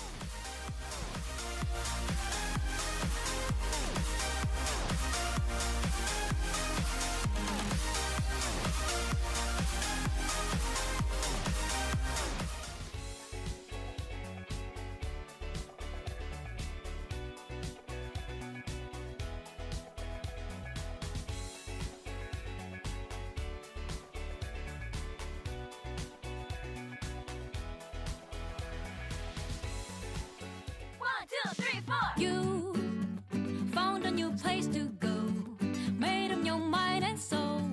Believe in today, can we do it together? You and me, like the sun and the sea, hand in hand we will be. Today when we create history.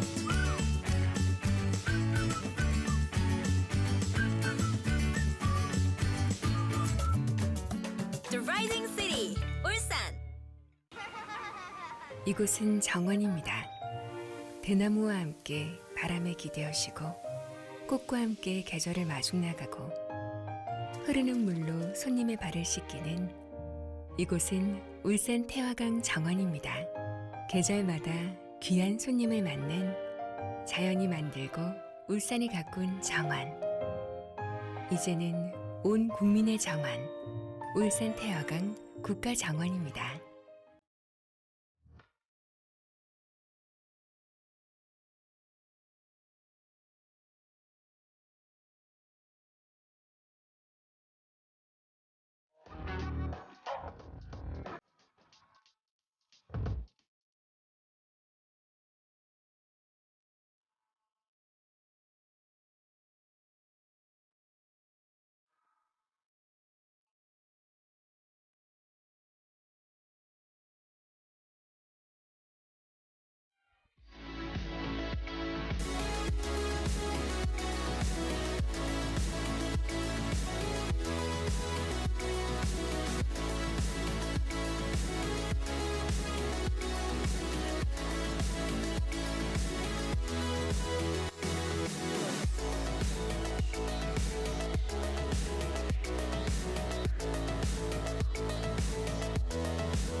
요거. 누구 닮았지? 어? 장인어른. 큰 소리 뻥뻥 큰 소리 뻥뻥 원스윙 자신감으로 오래가는 10 1, 2, 3, 4. You found a new place to go, made up your mind and soul. Believe in today, can we do it together? You and me, like the sun and the sea, hand in hand we will be. Today when we create history.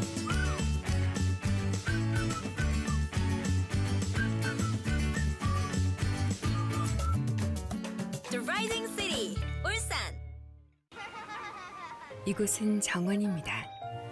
대나무와 함께 바람에 기대어시고 꽃과 함께 계절을 마중 나가고 흐르는 물로 손님의 발을 씻기는 이곳은 울산 태화강 정원입니다. 계절마다 귀한 손님을 맞는 자연이 만들고 울산이 가꾼 정원. 이제는 온 국민의 정원, 울산 태화강 국가정원입니다.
삼촌, 나 프로게임 할까봐. 나도. 큰 소리 뻥뻥 큰 소리 뻥뻥 생기가 주는 자신감으로 올라가면 10. 1, 2, 3, 4. You found a new place to go. Made up your mind and soul. Believe in today. Can we do it together? You and me like the sun and the sea. Hand in hand we will be. Today when we create history.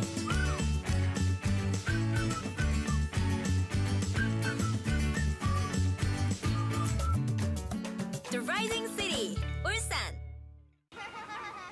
이곳은 정원입니다.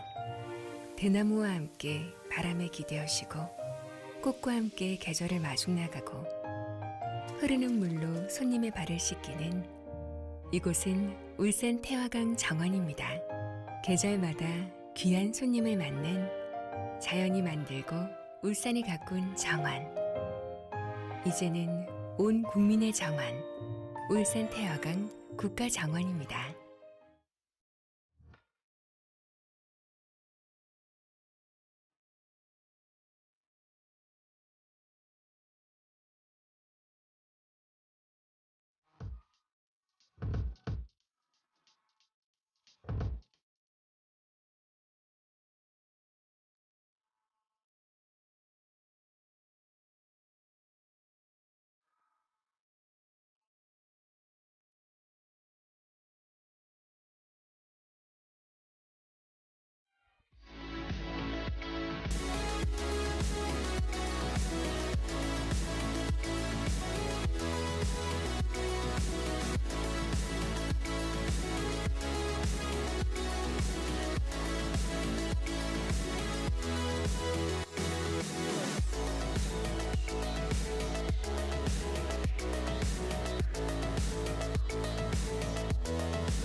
하나, 둘, 100셋, 100넷, 100다섯, 100여섯, 100일곱. 큰 소리 뻥뻥 큰 소리 뻥뻥 생기가 주는 자신감으로 올라가면 10. 1, 2, 3, 4. You found a new place to go.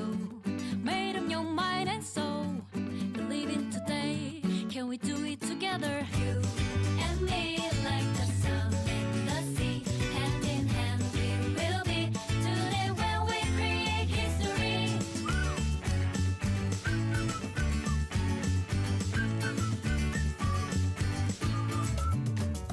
The Rising City, 울산. 이곳은 정원입니다. 대나무와 함께 바람에 기대어시고 꽃과 함께 계절을 마중 나가고 흐르는 물로 손님의 발을 씻기는 이곳은 울산 태화강 정원입니다. 계절마다 귀한 손님을 맞는 자연이 만들고 울산이 가꾼 정원. 이제는 온 국민의 정원, 울산 태화강 국가정원입니다.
Welcome back, everybody. We are here at the KeSPA Cup, and we just got done with our first game. NONGSHIM Red Force able to take a close one up against KT. Yeah. Coming back in that game after about 35 minutes by the end of it. Does kind of feel like we could see a longer series between these two based on the first game alone. And we'll see what sides we do end up going to. But I like the way that KT played that draft. They really understood how to use their early game, and it feels like the trend for NONGSHIM is to kind of be behind or even early and then win the long game, right? And it does feel like the trend is for Rich to be like 0-3 best case scenario, sometimes 0-5. And then he makes big plays in the end. Budget nuggery. Yeah. Feels bad, man. The 0-3 power spike coming in. Yeah, I do kind of agree with you, which is I feel like it's unfortunate for Rich because, you know, we're hyping him up. He's got this Aatrox pick. He loves his Aatrox, but then he just gets dominated, camped a lot of the time by enemy teams that recognize his power and they want to shut him down. But and his aggressive tendencies, and it does, especially in a world where like you're building towards Gore Drinker in these top lanes, and like, okay, now our top laner has the items first, so it's even easier to just kind of keep snowballing this. Especially when Rich was playing champions like Gangplank, where it's like, well, you're just not going to live through anything. I do like the idea, but at the same time, the trade-off, which you mentioned right away, was that Peanut was able to control the jungle and was able to get those Drakes early and was able to lead towards those really pivotal team fights being favorable to NONGSHIM in the late game. Had a lot of poke, obviously, on the Nidalee. It's not all Nidalee does, but, you know, in some of these comps, it can be a very powerful option. No substitutions for KT Rolster. No surprises there going into Game 2. So we'll see the Graves ban from them on blue side Same once sides. again. Yep, they're not going to switch it up here. It's what we saw out of Damon versus Hamalife Esports yesterday in their best of 5. And I wouldn't be surprised if we just get similar bans here. We'll see how the picks change up. I don't feel like there was anything specifically that either team is like, no, we cannot let him have that The this KeSPA time. first pick, I feel, is a little bit too high priority right now, though. Yeah. How low her win rate is and how difficult it is for her to scale into the late game. And we do see it again here for Hybrid. Yeah. But I even saw that. I even heard the Korean commentators like, oh, Yeah. like, ooh. Yeah. Not sure about that one. Like, there's a lot of data in this tournament that kind of suggests that this champion is just too high risk. High risk, high reward, but I mean, I do appreciate that. Excuse me, she skipped the Muramana, excuse me, on that one. Yeah. I always get that name mixed up. Well, it's both. Yeah. Eventually, Yes. right? So. Okay, Zed would be really fun. We were talking about you guys were talking about that yesterday, but I don't think that's going to happen here. I don't think Twisted Fate at this level of priority either. It's just a troll here from Peanut. Just having some fun.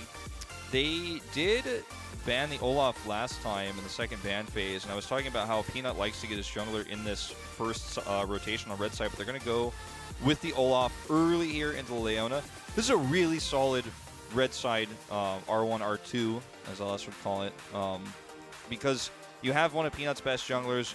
Graves is banned away. This puts Bonnie in a position where he's probably going to have to pick one of those AP junglers again. And he might even just take the Talia right here and now, because otherwise his options get very limited. And I don't think you want to play the Lilia into the Olaf. That's been a pretty rough one. Maybe like an Ornn Kindred here or something. Okay, they're not going to go for that first. They want to get the Alistar once again, but I'm just thinking about jungle matchups. But the Ornn priority coming in here, they're actually prioritizing, okay, we don't want to play Renekton this time. We want to change that up. We get a beefy front line, which could, you know, still go down that path of like another 80 carry into the jungle, such as Kindred, you know, to buff up some of his items and stuff like that. But it'll be interesting to see what they do go with, and it looks like Rich is going to go back onto the Aatrox, wants to play into the Ornn matchup this time around. You do end up getting Aatrox a lot on red side, and we are talking about that in the break, and Rich doesn't get it in the first rotations here. They go for the safer Olaf and Leona, but does get that one in the end here. So many teams spanning that away, and here's the Kindred you mentioned. That's the risk of taking this Alistar early, is you do take away a lot of options here for Bonnie, and I think they might just take away the Talia here as well. Doesn't work that well with the Olaf, or excuse me, the Ornn in the top lane, but you can can be decent. Yeah, I mean, it's not as reliable as a Renekton in terms of gank assist, but it still can set up some nice plays. And I do agree. I think they're going to try to target the jungle here. Bonnie, even though he had a couple of walls that were a little bit off, I think his early and mid game were quite good. He's fantastic. They want to try to shut that down here a bit, but Yone is once again going to get banned away from UCal. Yeah, and we may never get to see UCal's Yone. Yeah, maybe for the better. Maybe for the better, possibly. We don't know. Works well with a lot of the AP junglers Bonnie's been playing, but I guess we'll just have to leave that as a question mark for now. And we'll see the Orianna ban against Bay, which may actually push Bay into that Syndra pick that we've had, which, you know, has been a little bit missing here.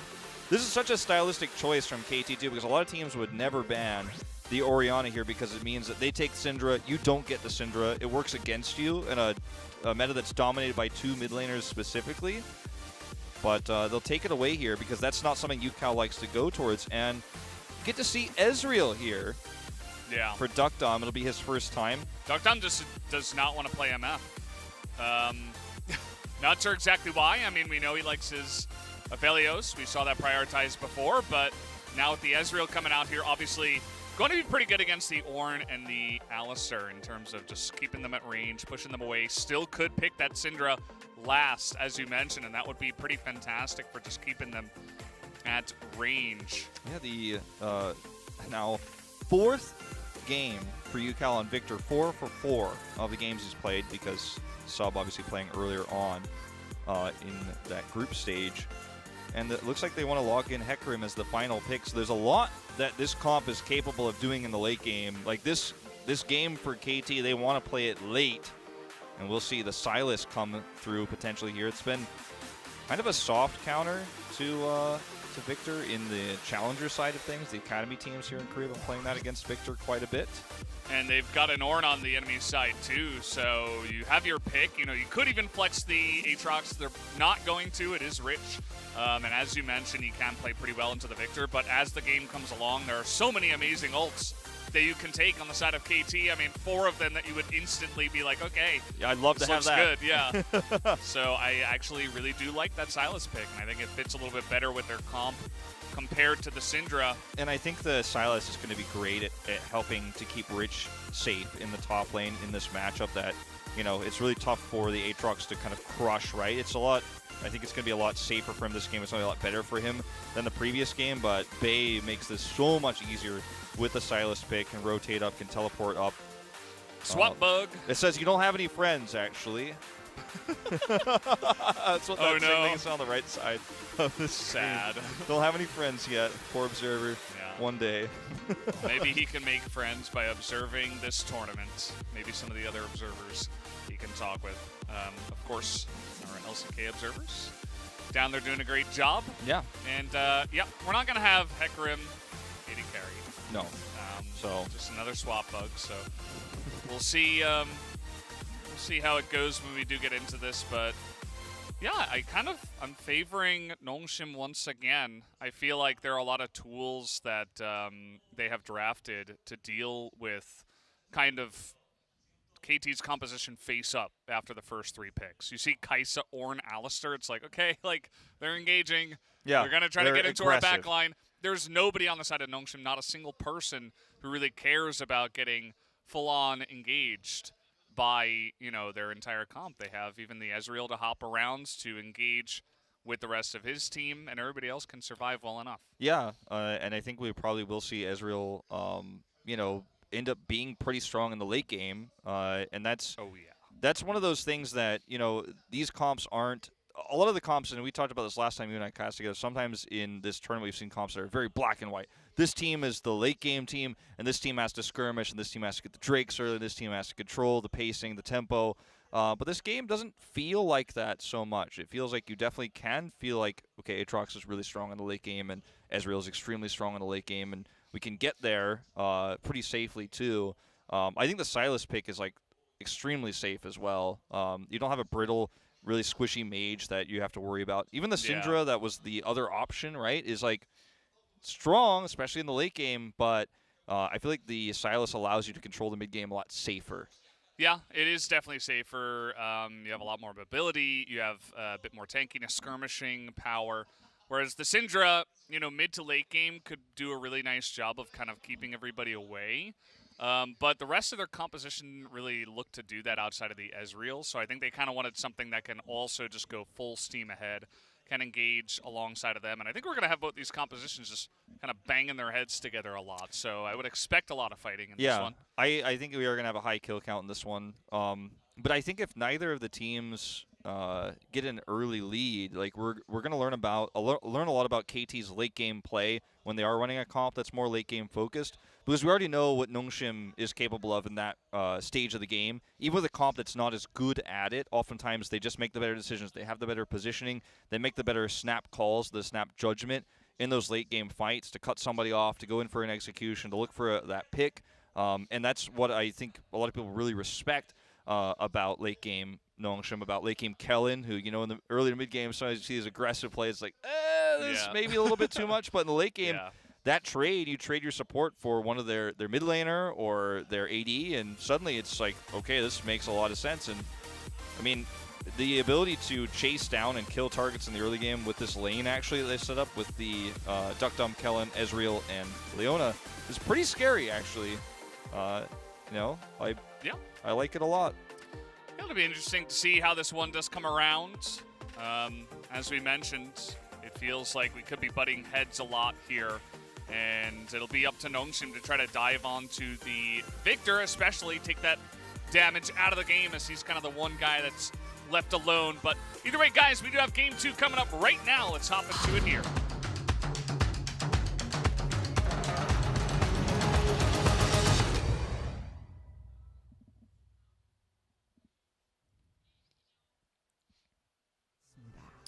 You know, you were talking about the lack of diversity in this tournament in terms of champions. I think that's because there's so many champions that are permanently banned, right? So there's not a lot of flexibility in the first ban phase. Like, because Pantheon, Akali, Lucian, Samira, they're kind of perma-banned, right? So you kind of get one ban apiece. And Graves has been tying up that slot for KT, so...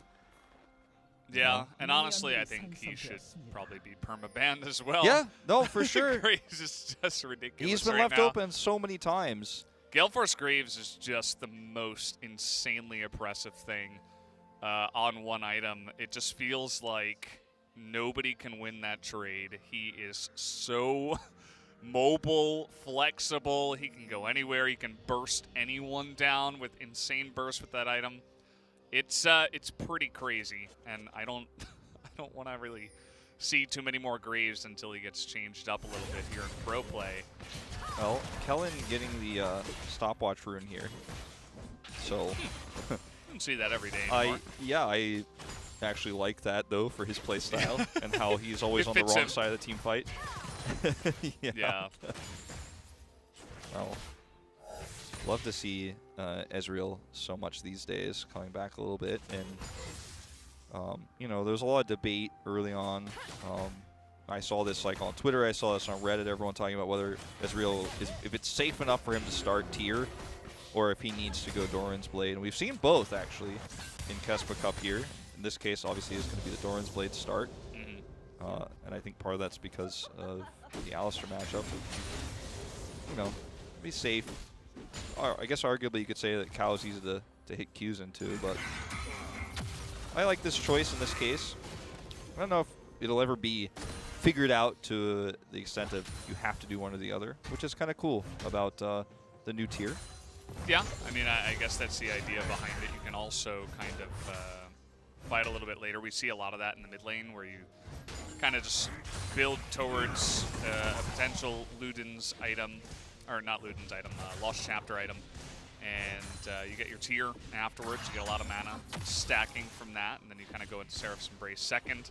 A very nice build path. It's very standard, safe, and we do see a lot of that in the mid lane. I mean, there was something inherently fun, I think, for people who like to build tier all the time for just spamming abilities. Like, that was kind of fun, but it's much more impactful and meaningful. And when you get to that point in the game, we have enough you know, cooldown reduction or ability haste. You build a lot faster in the mid game, so it's kind of fun too for that. Love the options. Oh man, Zeus gonna isolate Peanut here. He's taking an insane amount of damage, but they can't quite finish him off yet. But that is gonna be the laser coming in from the side of UCal. But now with the TP coming in, trying to turn this fight around. But with the 3-on-3, it looks like heavily in favor of KT as they take 3 kills on top of it afterwards. And just like that, as we do a flash down on Rich dies Doran. in the top lane as well. Wow, So. okay. And this is like, it's a pretty safe matchup for the Aatrox as long as he doesn't pull any fast ones. I hope we get a replay of that first because obviously we already saw what happened in the bot fight. And I really like the teleport from Bay. This is kind of what I was talking about with the Silas pick. Gives you a little bit more skirmish ability, but it still wasn't enough. And it took him so long to get there that he wasn't able to do a ton. He was only able to trade a kill out. So much action here in the bot lane. I don't know if we're going to see that replay right away. Yeah, I mean, that was just a really fantastic trade there from the side of KT. Zeus, props to him, just opening it up. And now, I mean, we're already 2,000 gold ahead here at 4 minutes. Hey, I mean, remember last game, though. Man. Let's not get too excited about KT. You know, the rules still stand. Yeah, you know, I won't get excited All about right. KT. Well, this is going to be the bot fight because that one was already captured, so it's easy to replay that one. Zeus comes in, headbutts Peanut out, and Peanut doesn't turn around to fight because they're just so outnumbered without this teleport. The TP here is just, I mean, I don't know why they're trying to force this and turn this around. You already lost the fight. Like, you're trying to expend a TP to force a turn when you're already so far behind after taking so much damage? I don't know. It's hard, too. Okay, this is actually just a caught shopping. I guess, no, not even. Wow. Well, there's an effect called Brittle that comes into the game with with Ornn. Yeah. There's no saving Rich on that one. Yeah, there was no camping. There's no, you know, unfortunate scenarios in the top lane. He just straight up gave himself over to Doran. Yeah. I mean, there's not even an argument that, like, there's not even an argument if he hits every Q under turret, like, then he wins or kills him anyway. Like, no. Well, I mean, this is going to be the case where Rich just goes 0-3, he's down 15 CS, and then later he's going to be down 60 CS, but then better top lane wins. Yeah. Well, see if NONGSHIM as a team can help that meme not just be a dream. Well, you know, Rich, very much extremely mechanical player of all the games I've commentated him in, which is a lot before this in a different esport, but you know, this isn't top lane Sonya. It's not going to be able to whirlwind his way to full health after hitting a spear on this one. No, not going to be the case. No Sonya in this game. Nope. And now, I mean, you know, you even saw like how he got so low, just straight up in trades in the lane to the point where he had to just go back. I mean, this is another one of those trades we're looking at right now. The auto is fat. It's a fat auto. Yeah. And that's why Ornn has been just so strong for so long, is that he offers very reliable hard engage from range. Also, he doesn't lose any lane matchups, and he gives incredible scaling to your team through his items. Now, they toned down the items. But it's still extremely powerful. Yeah, for sure. Still got all that stuff. Azus is just going to die here. We got TP coming in. Hybrid looking to turn this one. Will get the one kill. Flashes away, and the TP is denied in the mid lane. We'll see if UCal can get a kill. It doesn't look like it, as Rich is nice flash, but still going to die. That's a good idea, I suppose, but he was dead meat regardless. Monty still with his ultimate available. Yeah, I think he was kind of hoping that maybe if he flashes there, Bonnie dies. We do see the Duck Dom True Shot Barrage try to secure that one, but unfortunately very far on the other side of the map. But now he's down a flash, so as cool as it was to watch him dodge that, actually that's a card stacked against him now, in fact. Bay is holding it down in the mid lane. He's not had a good time, but hold it down. Yeah, I mean, it's rough if you teleport into a losing fight and then you have to come back against a victor. He has had a few of these unfortunate teleports. Remember that Destiny from the first series? Yeah. This is just a really nice collapse in. This is Kellen's like favorite moment ever.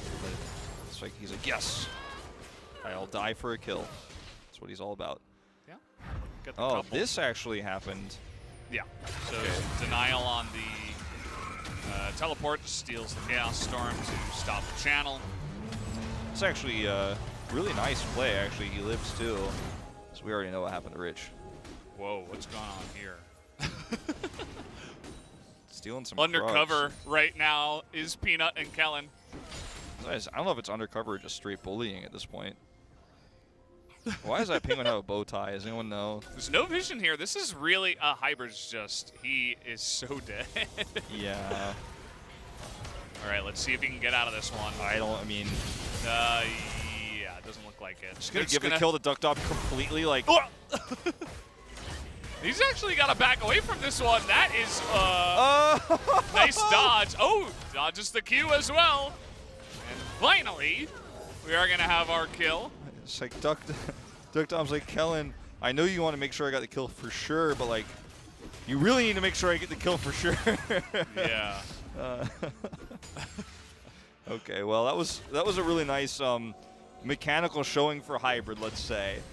All things considered, they didn't have vision of that at all, despite the fact that Zeus was clearly looking for where they were, which in itself was kind of risky.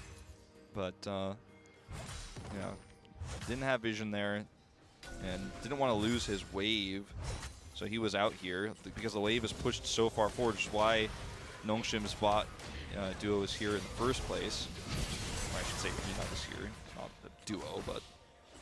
And the Hybrid dashes, dodges a Q, dodges a second Q actually, and dodges the and another Q. barrage.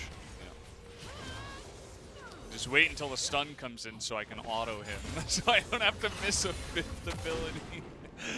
Oh man. It's a nice trade, obviously, for NONGSHIM, and I like proactive plays like that when you are behind in a game like this, but they're still behind. You know, it helps definitely close the gap a little bit more. But DuckDop's down a kill, even in CS, despite you know, what was eventually a pretty nice exchange. Yeah. Well, they had to blow Flash to get the kill, but you know, whatever works to make sure that it does happen here. Rich still trying to build towards that Gore Drinker, pretty far behind after going 0-2. A very fed Ornn in this game, and it looks like Peanut was actually able to take the Rift Herald this time around, whereas Bonnie got it in game number 1. So they might just look to drop it here, or maybe they'll try to fight over this Drake. As big that true is shot. Huge amounts of damage coming out from the Ezreal as Hybrid immediately going to be pummeled. And in goes Bay trying to steal that ultimate. Bonnie all alone here will get the kill onto Peanut though. Should get this Drake. No! He doesn't have his smite as it will go the way of the Ezreal.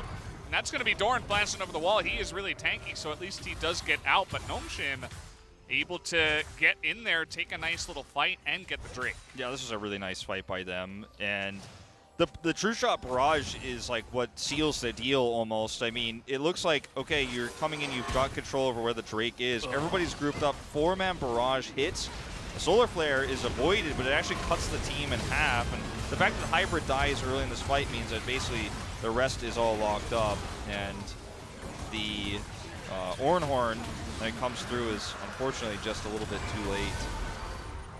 Doran is walking out of here now. Still not sure about the bow tie on that penguin. You're not a fan of the bow tie? I mean, penguins already kind of look like they're wearing a suit, so I get the idea. Yeah, he's dressed for success, man. You gotta wear your suit. You gotta look good. You play good. In 2020, though, soon to be 2021. Yeah, I mean, doesn't matter what year it is. Suit's gonna look good on anyone. Well, if it's a black bow tie, I get behind it a little bit more. But okay. the Wait, blue what one, color is it? It's blue? like blue. It's like whoa, blue side. Even though Peanut's on the red team, he keeps flashing it. That is daring. That is bravery. Bold fashion choice on an emote that he didn't personally design. But he did select it. He did. I'm a fan of the penguin. I didn't even notice that he was wearing a bow tie, so. I asked the real questions here. Yeah. Clearly. Are they just going to try to dive this? I mean, okay, this no. looks... We have Bonnie nearby. Peanut still, okay, going for a little bit expedition. This is just really nice roaming from NONGSHIM, just understanding how They're to on pull a vision. game back. They're on vision here, but Zeus still going to face check. Maybe didn't see the Olaf. He's just dead through Unbreakable Will.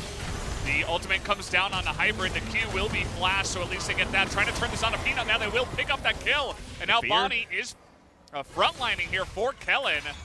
And now he's got to walk through that turret. Just going to try to sacrifice himself so his teammates can get out.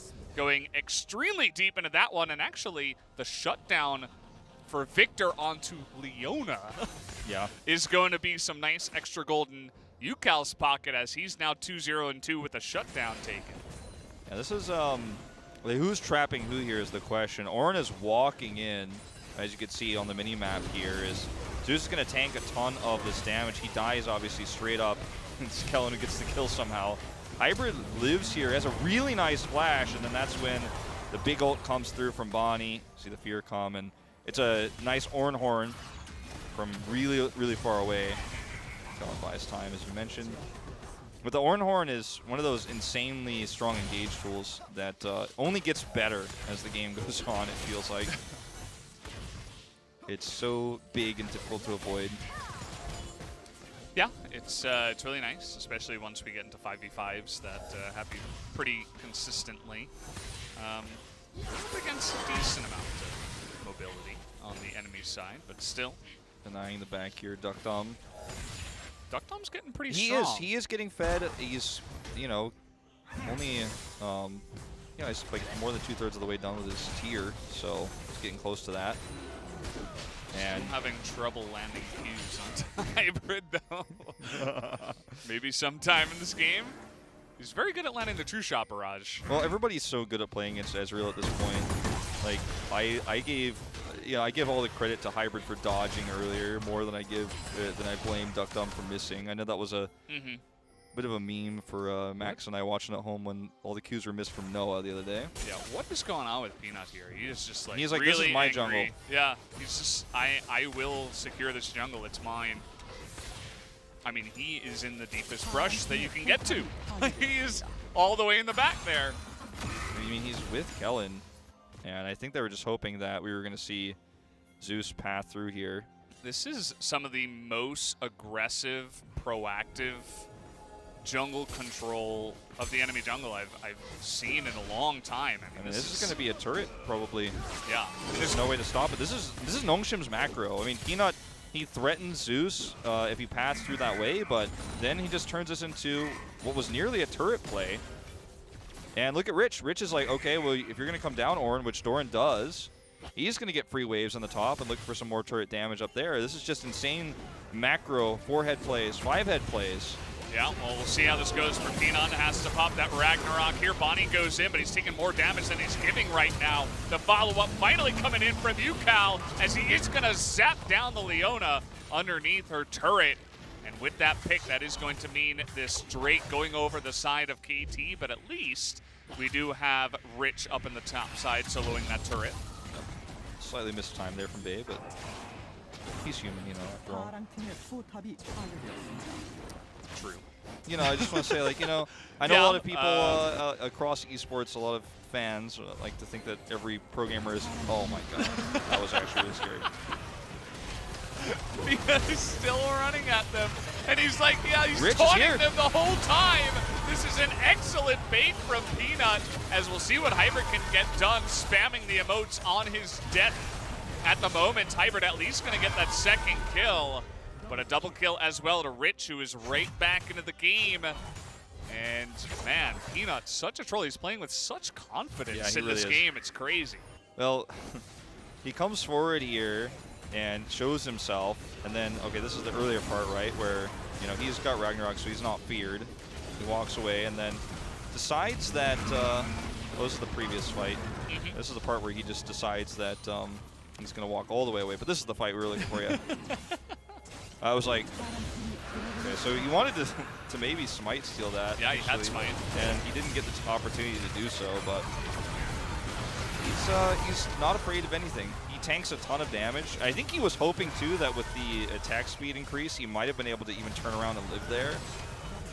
But yeah, with Gore Drinker, anything is possible. Anything is possible. That's what I like to say here on this patch. I mean, we saw an Aatrox go 1v5. Obviously, that was late game with World Ender up, but still. You called it before this game started. You said it's going to be a high kill game. You know, a lot of fighting, a lot of action, a lot of deaths on both sides. I think the official term for that in esports is Clown Fiesta, but it's been pretty calculated on both sides. But I do feel slowly NONGSHIM is edging it out. And they've done a lot on the map outside of, you know, they're down 2 kills and gold is even, but they have gotten a lot. They've accomplished a lot on the map.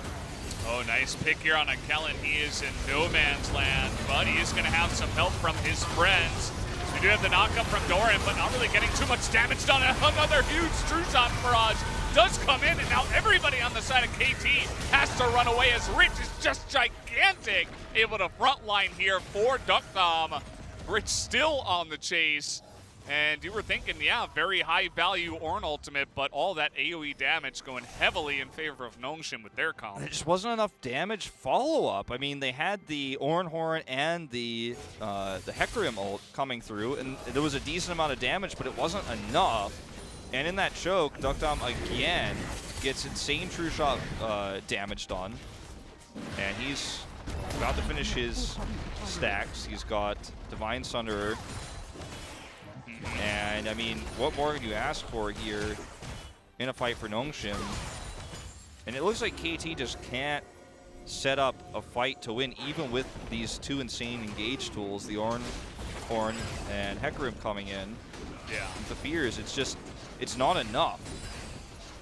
I mean, watch this again, like, look at where KT is standing, too. Zeus is here. He wants to set up this headbutt fight onto Kellen. Kellen just walks out casually. Ornn Horn comes through, and it's a big one. Look at the damage coming through Bonnie as well, but then the barrage comes in, and everyone's still alive. Hybrid and Newcaller in the back there, just doing 0 damage. Like, there were some lasers. Hybrid never went in. We talked about, you know, the KeSPA, what value she gets done. In the late game, she probably would have just hopped in the back line and hoped for the best, you know. But she's not there yet, and so she basically did nothing, and it kind of turned into a 5v4 where Duckdom was getting about a million bajillion points more of value in that fight. And he's 3-0-6 now. Finished his stacks. He's got his steel caps.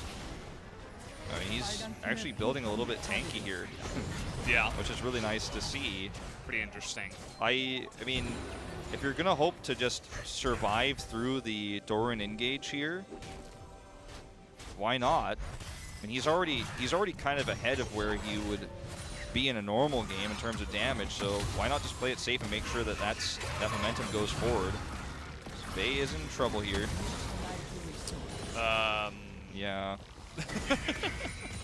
Yeah, I don't really have much else to He's say like, I'll about ult that. you after you ult me, but yeah. As it turns out, it's like, wait, I can't just run away from you? What's going on? Yeah. You know, I'm so used to playing in the mid lane where I have a turret, but I guess I don't have that anymore. Basically just a free kill given over to you, Cal, and he's 4-0 now. Enoch once again, kind of hiding in the wings. And you got to be careful about giving too many Mountain Drakes over to the side of KT. They do have Ornn, Alistair, and even Hecarim could build into some tanky items, but especially Ornn, I mean, it's just going to become so thick. I mean, he already is thick. He's going to be even thicker. Yeah. Just adding on layers, as this time around, Rich is going to be in a little bit of an unfortunate spot, but he's got that World Ender up here, going to get stunned down. But look at that gigantic shield, and now he's at full health again, as he has finished that Sterix. I would suppose he is just way too massive. And even with KT having their pick of the litter, their chance to engage there as the Dragon was being done, they just seem to have no hope of taking these fights here. And the first pick, KeSPA, again, not able to do anything in that fight. Yeah, I mean, that's what it feels like we have to go back to here. Because all of these fights, all the setups have been really good for KT. Almost perfect. I mean, it's exactly what you'd want. It's why you draft the Hecarim and the Ornn together. In this fight, See a teleport coming through here for Bay. Able to get away, and Rich is just buying time. You see the massive shield come through here. Look at this. It's like super, Sweet. super saving. Huge shield. And Bonnie's like, okay, I'm out of here. And then you see the second Horn come through from Bay. True Shot Barrage not even necessary here. But there's just no damage coming out from Hybrid. He's just not safe enough to do it. Yeah. And so the real hero is Duck Dom at the end of the day, although Rich was doing some insane frontlining. So how do you win fights as KT? We've seen them win skirmishes, we've seen them win, you know, we had a few solo kills on the map. Yeah. We've seen, you know, Rich overextend, but outside of that, it's been like every single fight has been NONGSHIM trading up 1 or 2 members, and the game is slipping away from KT Rolster very quickly. And I think it almost feels like it's just, I mean, there's the issue of the KeSPA, but also in terms of positioning and engages in team fights and the longer fights, it's the experience of the NONGSHIM players really showing through against some of these newer rookie players on the side of KT. Yeah, it's again kind of a little bit of what we saw from game 1, where it's like, okay, you've got like a pretty good early game going on, you've made some plays, some picks, and now late game comes and it's like you feel totally clueless about how to fight these team fights. We'll see if Doran coming in from Narnia here in the back line can do a little bit of a change, but immediately Duck Dom just straight over the wall. And now, I mean, now they don't have that tool anymore. Yeah, you can just fight front to back here for the side of NONGSHIM, and KT realized that, and they have to back away. But now there's no TP, no Horn, and NONGSHIM will continue their Baron push. Yeah, Bay stole Zeus's ultimate as well. Where's the damage here? I mean, Rich goes down to just under half health. But there needs to be more here. So they're getting side laned hard by Bay right now. The pings are coming down. But that actually gives more siege potential here to Duck Dom mid. And it feels like right now, NONGSHIM are just playing around, controlling these waves, the advantage they have. They're not going to try to hard engage. They're just going to wait for KT to slowly get pushed out.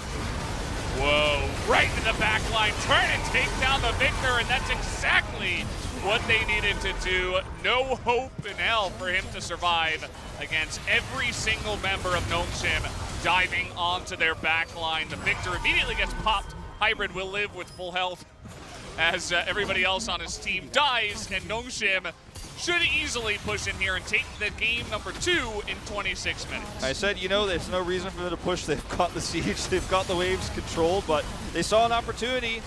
They went for it, they ended up killing UCal, as you say, and just some showmanship here as the Nexus falls.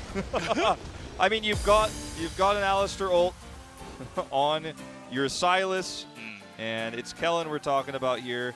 They push it through, and after the first game, it looked like, okay, we might be in for a long series here. After the early game of Game 2, it felt like we might be headed that way, but after, again, in the late part of the mid-game here, KT Rolster looked lost in team fights with this KeSPA pick. Something's going to have to change in the drafting, I think, in the KeSPA priority, or else NONGSHIM looks like they might just take that 3-0. No cups on the desk. Yeah. Never there before. No cups intended.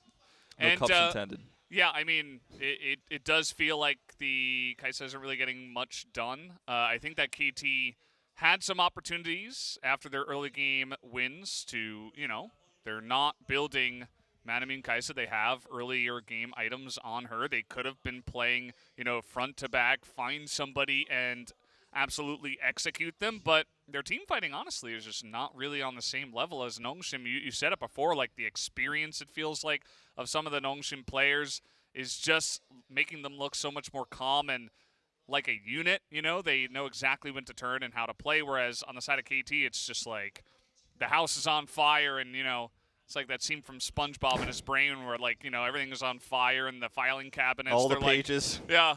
What do we do? You know, it seems like they are just a bit clueless when it comes to team fighting just yet. NONGSHIM I think seems they need some time. They seem so ready to deal with the hard engage from the R, and then the Hecarim comes through.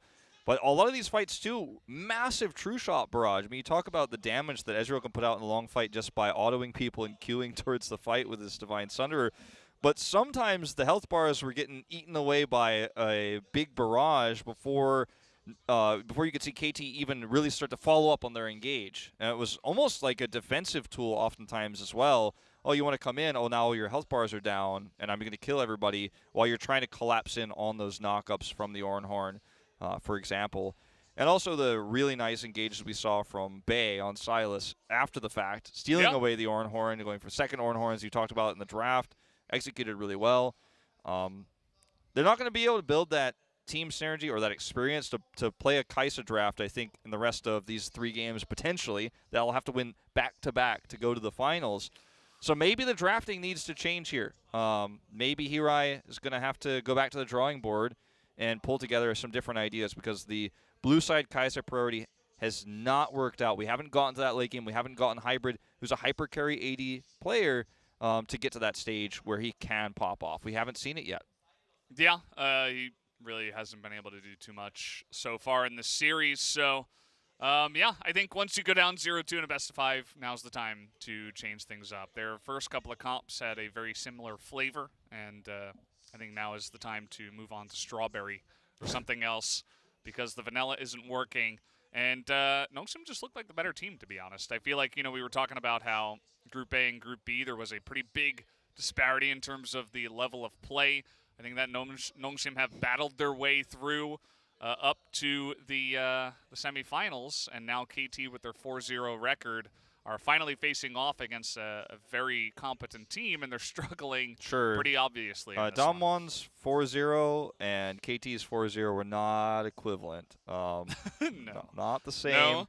Not the same. Number 1 seed in North America versus the number 3 seed in Korea when they fight in Worlds, we know what happens, but not every side of bracket, side of a group is going to be the same level. And if you look at the names in Group B, KT's group, they're a telecom team. Their power levels, we had question marks about it going into this tournament, but they also had 2 academy teams in Genji and T1. When the groups were probably made, it wasn't necessarily decided at that point whether they would be running those academy teams, so it could have been different.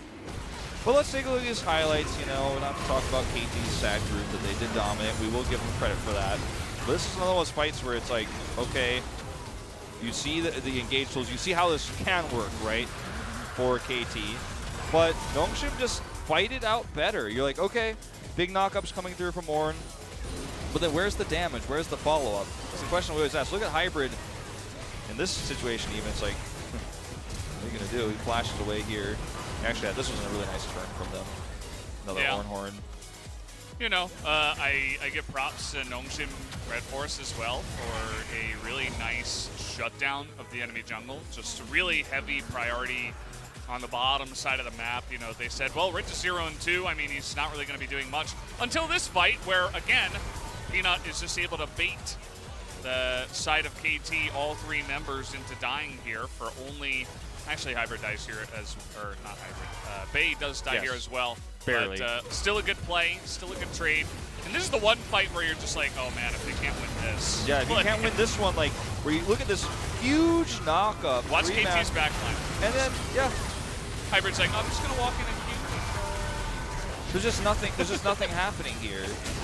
I mean, it's Rich on Aatrox, you're scared. It's Kellen on Leona. So there's caution in some of these fights and trades too, which is warranted, but yeah, well, that's the worst Ornhorn ever. Yeah, he got stunned out of it. And at this point, I guess it was a little bit too late. There wasn't even focus onto the Aatrox. If they were going to pick him as the target, they were not getting the damage necessary to break through that massive shield.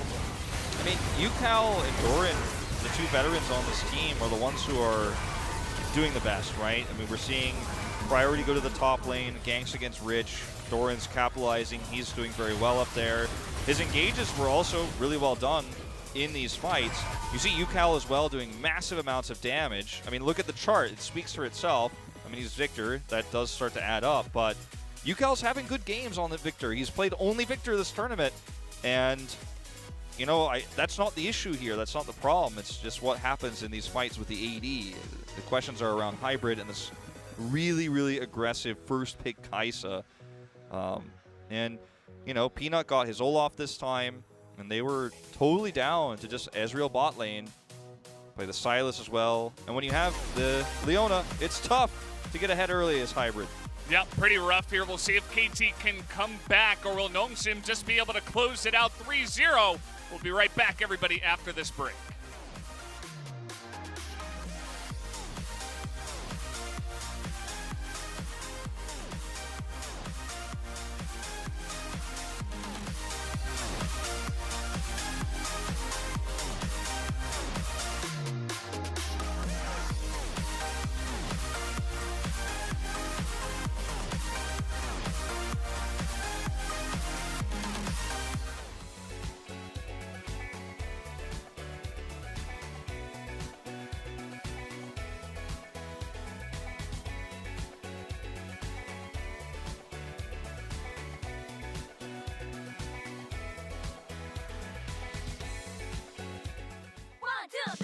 You found a new place to go, made up your mind and soul. Believe in today, can we do it together? You and me, like the sun and the sea, hand in hand we will be. Today when we create history.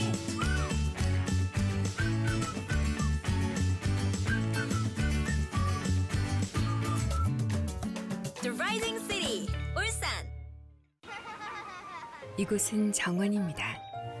대나무와 함께 바람에 기대어시고 꽃과 함께 계절을 마중나가고 흐르는 물로 손님의 발을 씻기는 이곳은 울산 태화강 정원입니다.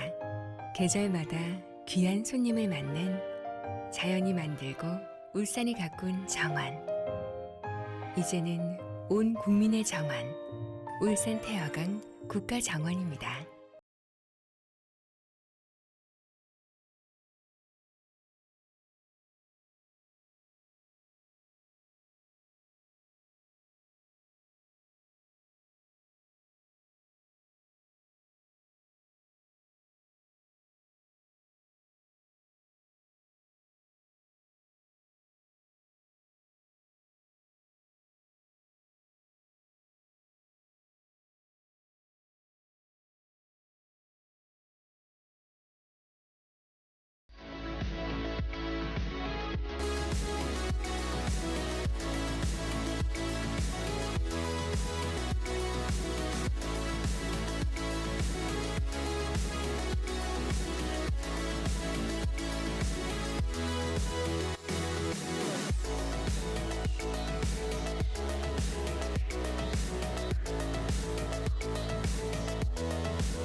누구 닮았지?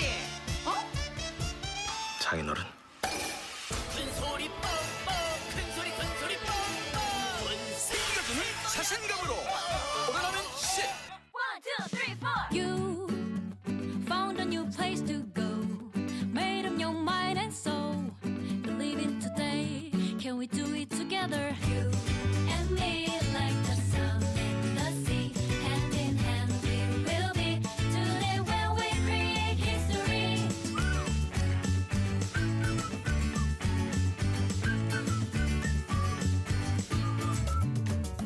The Rising City, 울산.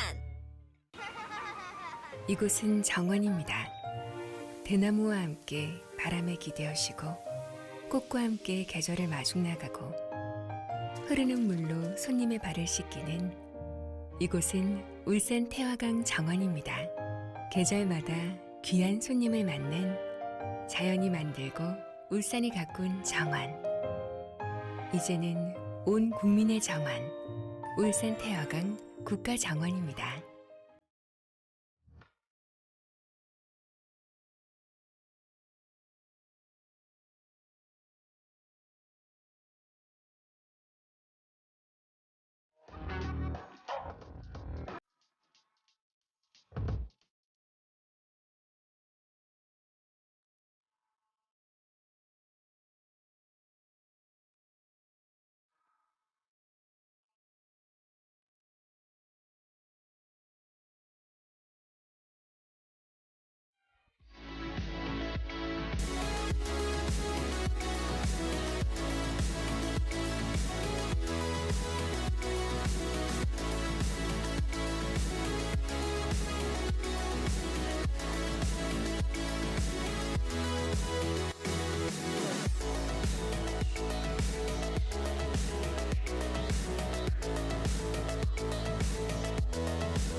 삼촌, 나 프로게이머 할까봐. 나도. 큰 소리 뻥뻥 큰 소리 뻥뻥 생기가 주는 자신감으로 오늘하면 10. 1, 2, 3, 4. You found a new place to go. Made up your mind and soul. Believe in today. Can we do it together? You and me like the sun and the sea. Hand in hand we will be. Today when we create history.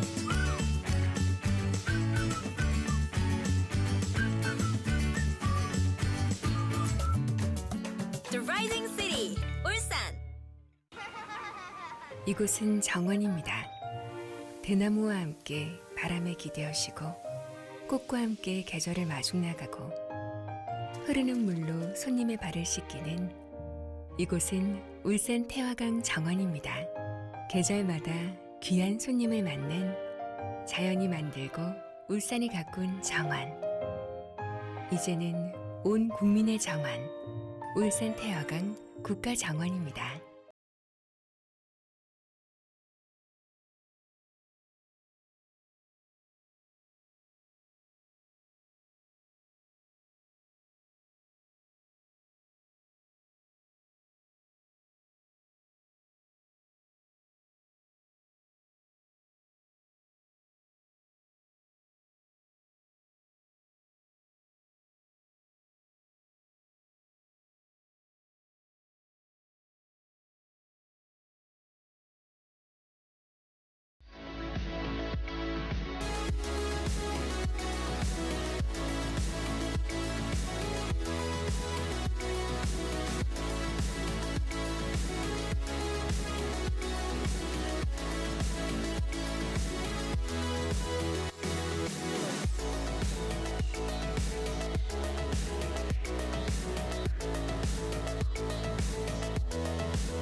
하나, 둘, 100셋, 100넷, 100다섯, 100여섯, 107.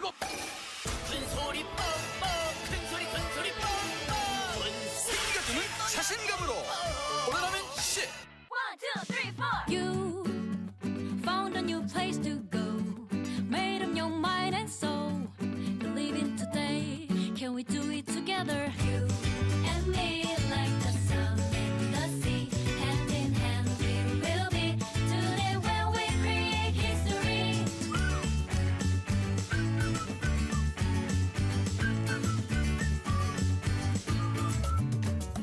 The Rising City, 울산. 이곳은 정원입니다.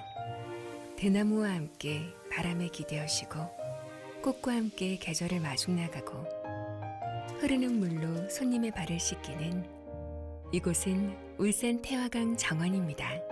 계절마다 귀한 손님을 맞는 자연이 만들고 울산이 가꾼 정원. 이제는 온 국민의 정원, 울산 태화강 국가정원입니다.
We are back here after that break, and it is 2-0 right now for NONGSHIM Red Force over KT Rolster. That last game, pretty one-sided, even after another good early win in the lanes there for KT. So not looking too great for KT after getting some good early games and then kind of just struggling from there on out. Yeah, the KeSPA priority, we've kind of beaten the dead horse on that one, but definitely not working out for them. And I think it's just back to the experienced roster of NONGSHIM, having the better macro rotations, which they've been great at all tournament long, having better team fights, knowing when to re-engage, and just looking confident from start to finish, despite being down, right, in both games in the early game.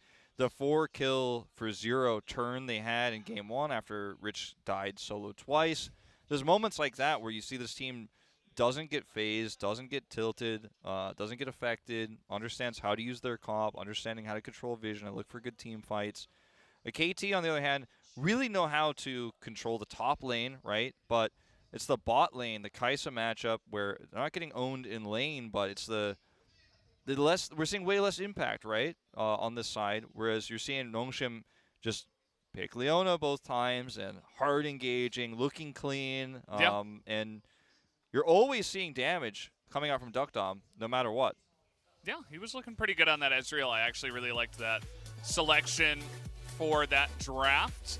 And we do have a bit of an update, guys. Every single member of KT is getting swapped out, and we talked about this during the break. We had mixed feelings about, the reasons why and the decision itself, but I suppose here he's like, nope, you guys do not deserve to play, so we're putting in the sub-roster. I'll be honest, I'm a little bit disappointed by this because I do think KT's main roster actually could have won both games if things went a little bit differently. I'm sure the draft was hard to play, but it was winnable, I think, in both games. And to swap out the entire roster going into Game 3 is a decision that screams, well, we lost this series, see you in LCK, let's put these guys in for one more run.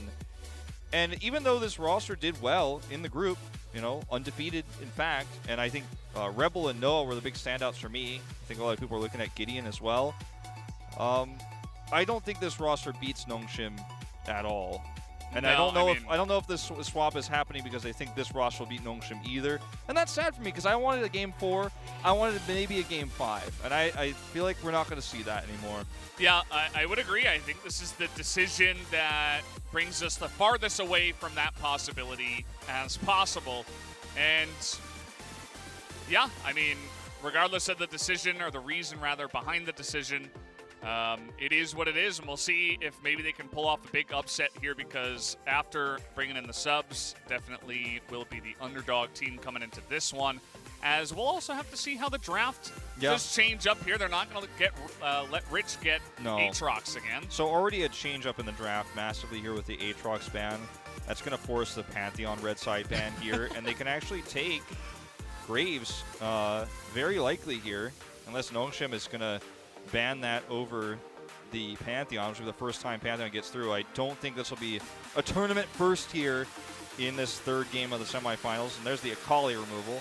So Pantheon actually gets left open because of this. I forgot about Akali, and there he is! Yeah. Vikla, good luck! See how this one goes? It might not be in the mid lane, but that's where he's been played primarily in Korea recently. Yeah, Pantheon's really strong, and we haven't gotten a chance to see him here yet in the KeSPA Cup, so I'm excited for this one. Definitely switching things up. I was talking about during the break, I'm like, man, Goredrinker, Sterix, Aatrox, Olaf every single game. I'm not a huge fan of casting this, 8,000 times in a row, so KT's sub-roster comes in, they make me a happy caster, and we should have some interesting changes here. The other champion that's kind of missing right now is the Graves, but NONGSHIM are not going to take it. They're going to put Peanut on the Talia instead, which means that KT will get the Pantheon and the Graves. And that is two extremely high priority picks. This is the first game Pantheon's been open. To put it into perspective, I think that's like 26 games of him being banned before this moment. Yeah. And they could get the Graves with that as well.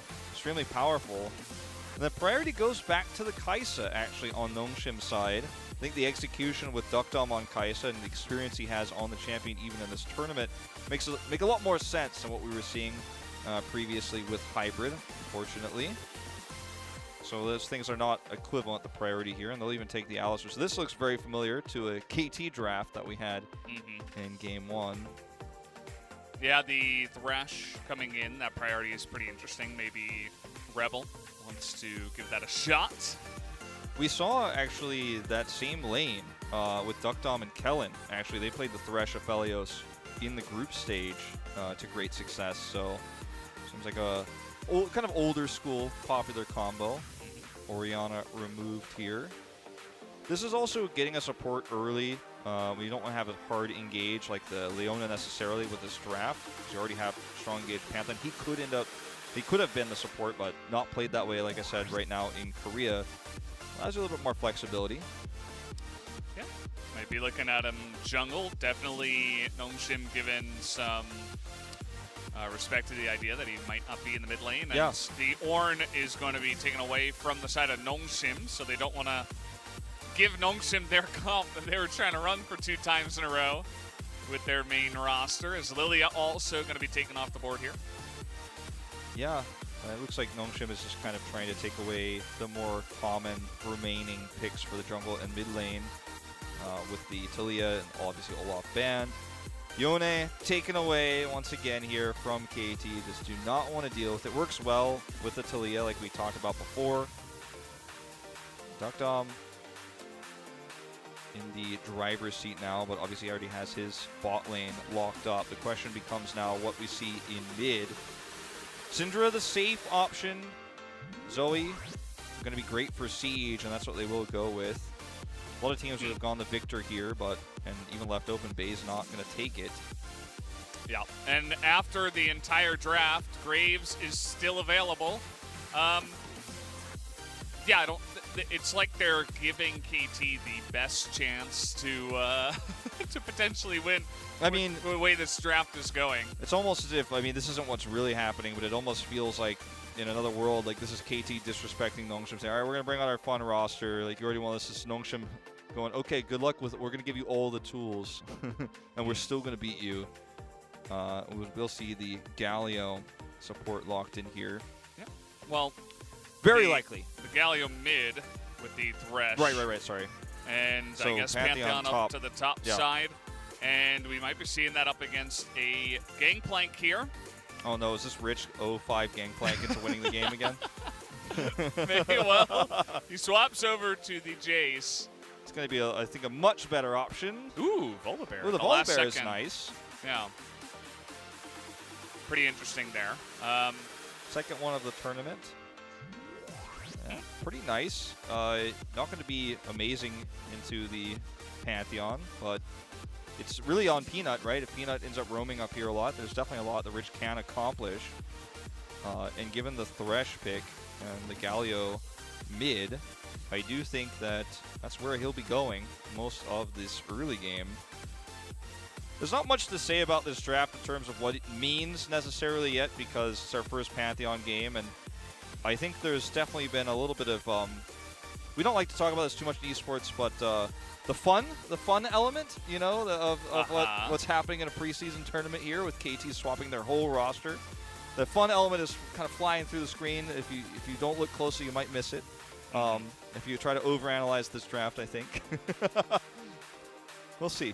Yeah, I do think that KT did get some pretty nice tools, and it is a very different kind of a draft compared to what they were getting here before in some of the other games. So bringing in their new roster and having a new potential here to get some earlier stuff going. I feel like their mid-game skirmish potential is pretty large. With the comp that they do have, I think Gideon could potentially have an amazingly fun time. The question is, can they actually play up to NONGSHIM's level? That's the question. Doesn't matter what you draft if you're not good enough to play it. As looks like we're just about ready to jump into game number 3, guys. KT Rolster up against NONGSHIM Red Force to see who will take this one. Will NONGSHIM go ahead and win the semis 3-0 and go up against Damwon on next Saturday, or will it be KT extending the series? Let's hop onto the Rift and find out.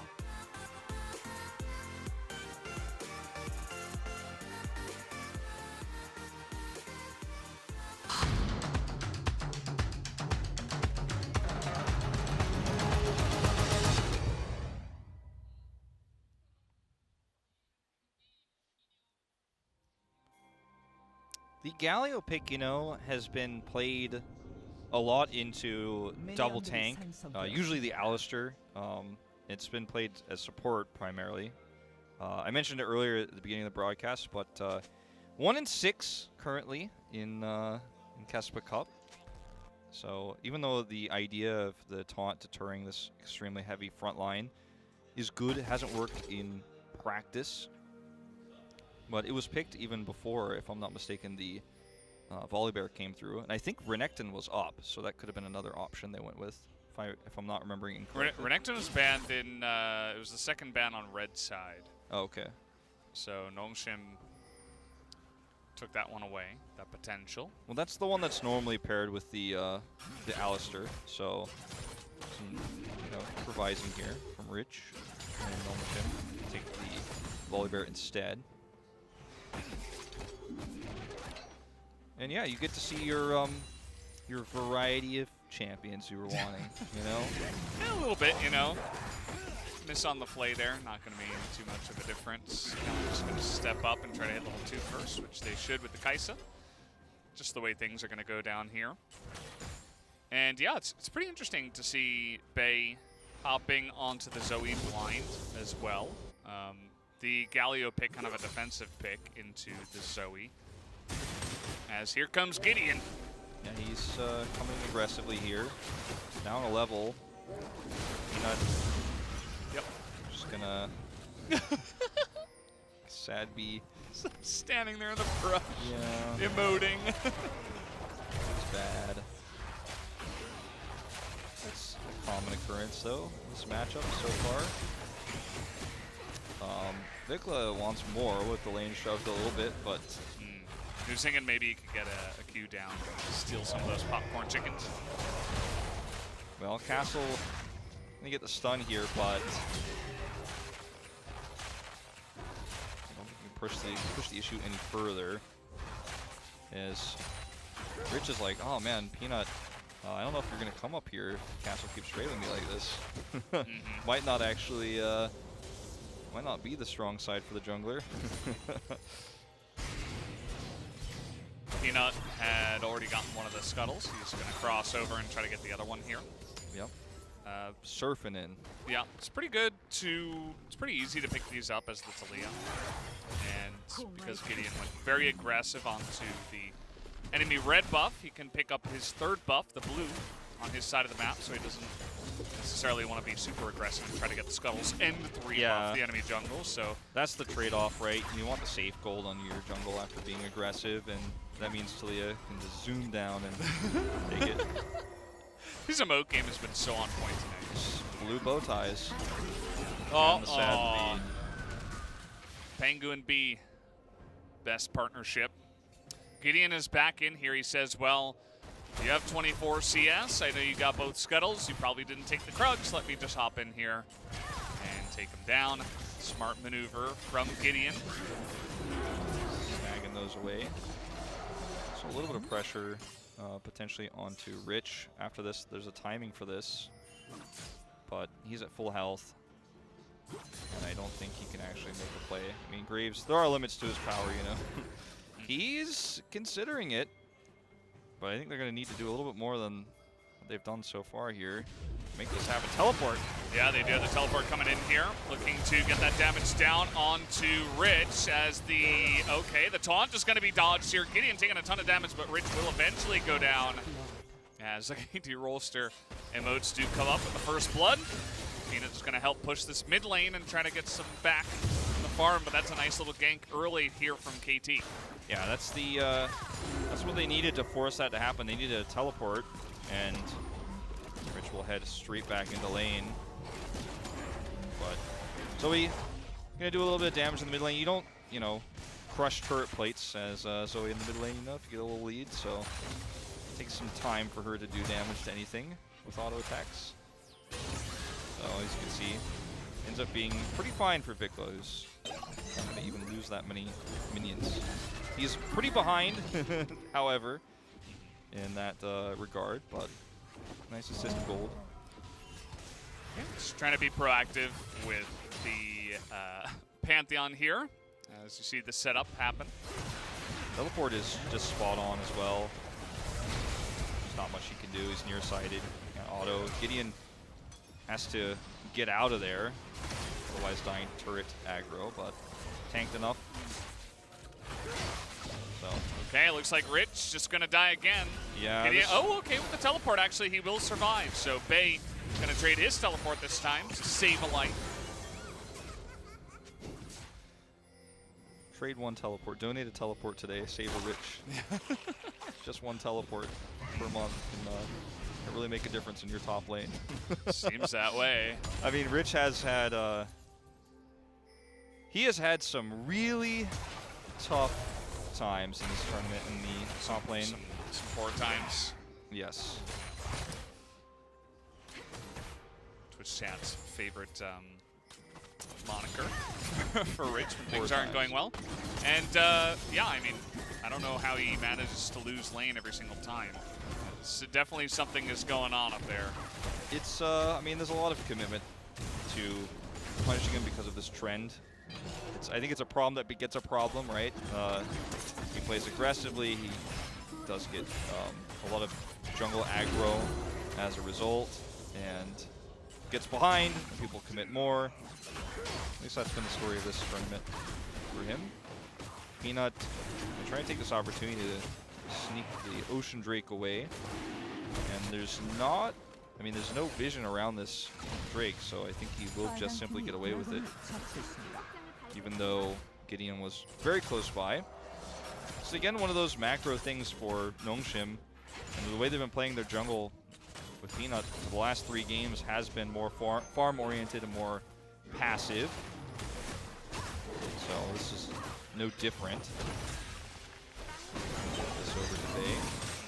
We're not going to get too much value. It would have been pretty obvious when Bay moves over to get the blue buff anyway, based on him moving out of the lane, and he would have just come right back. So, kind of interesting one there, but at least does confirm that. Gideon kind of made this play pretty obvious, but I don't think Rich can do anything about it, and if this rotated in, I really want to bait a fight here into the Pantheon in this early game. Actually, gonna get a big commitment out of it. Aphelios is pinging, I'm going to get some plates. This is actually the biggest macro play I think we've seen from KT in this series, actually. And this is working out really well for them. Look at this. And slowly, Duck Dom comes back. He's not going to miss too much here.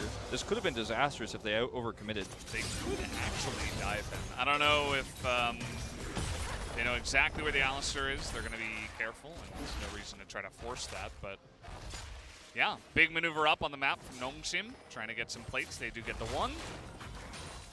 And they're just going to let that leash. So neither team really going to make a move onto the Rift Herald just yet. Yeah.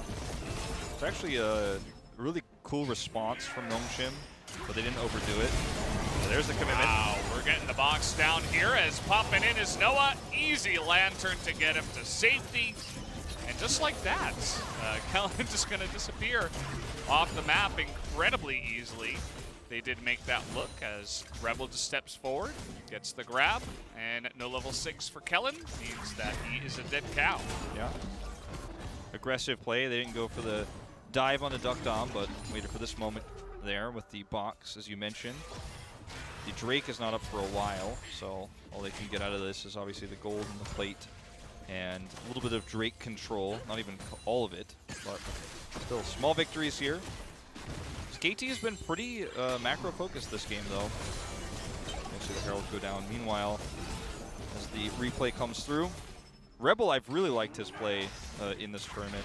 He's been extremely aggressive. He's played Alistair actually every game up until this point, but Thresh set up here with the Lantern, just going deep. Yeah, pretty straightforward one As we did have the Rift Herald go down in the mid lane, able to give a bunch of that gold over to the side of Bay, who does seem to be the one with the most gold in this game. Yeah. Just overall. Vicla's been rotating around a lot, so it's just been out of lane significantly. And this is really nice too for Zoe. Like once the mid turret goes down, she becomes so much more powerful with her siege and her poke. So good choice. You know, it's obviously the common Rift Herald choice in a lot of these games, but gonna be ooh, that was close. Gonna be especially impactful for Bay. So Rebel is looking for more here. Yeah, I love that word. Oh, that. Okay, well, they were able to disengage very naturally there. This teleport is going to get some plates off of this bottom turret, so it's still valuable. You don't have to get the kills, but... But look at Rich on the top lane, too. He's getting the same thing. Oh, another hook here. And a root. But this time around, we got Peanut just surfing in, using that passive to ride the wall and come on down. Going to get that flash away from Rebel pretty easily. Yeah, Rich is still in the top lane, pushing hard. It's going to force Vikla to go up there and deal with that. Ping comes down as well. Like, okay, it's a little bit scary. The value there. They've got inside track into the enemy jungle, but I'm just not going to take it. I feel like with Alistar coming up, they could have made a move, but, you know, try to zone him away, maybe get some more damage down on the mid lane turret, but instead, they'll just rotate back into their natural lanes. Yeah, Faye is pretty happy to harass Castle here, but wait for another minion wave. Now they're taking that path down towards mid. It's like just gonna back though. Ping's coming down, in fact, onto Kellen. Yeah. Yep, that's gonna be a hook onto him. And with this ultimate available, he's gonna try to turn this one around as much as he possibly can, but teleport as well. Coming in from Vikla, as he will look to get some damage down onto Rich, who just ultimates away. But this is all before the Mountain Drake, and that trade is gonna be beneficial to the side of KT. Yeah. Really well played, getting that ult, now getting another grab here. They're going in. Yeah, he had to flash away. Lantern comes in now, and we have another teleport, this time from Bay, but already damage done to that. Mountain Drake will go the way of the Aphelios as Gideon over the wall. This is getting pretty skirmishy. In goes the Galio, but you can see Noah in the back line just gets absolutely nuked by this huge Zoe, who is looking for more.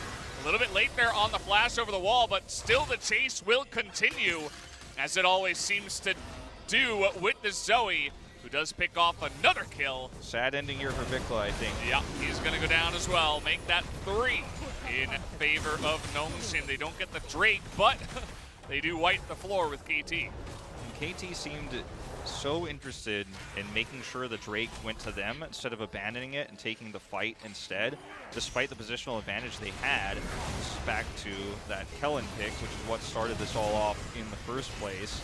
He gets taken out. You see the teleport come through from Rich. Then he has to ult out when another hook with that Ruse cooldown comes through. And then things just look perfect here for KT. But in this moment, right, Drake is still at half health, and Gideon is not moving forward. They're not willing to give the Drake up or try to take the fight or even to retreat. And this just allows so much value to be given here. Watch this Zoe. Look at this Bay. It's just like, okay. Look at this on the left. Coming in. Noah's stuck. He slept, and it's just GG on that one. Yeah.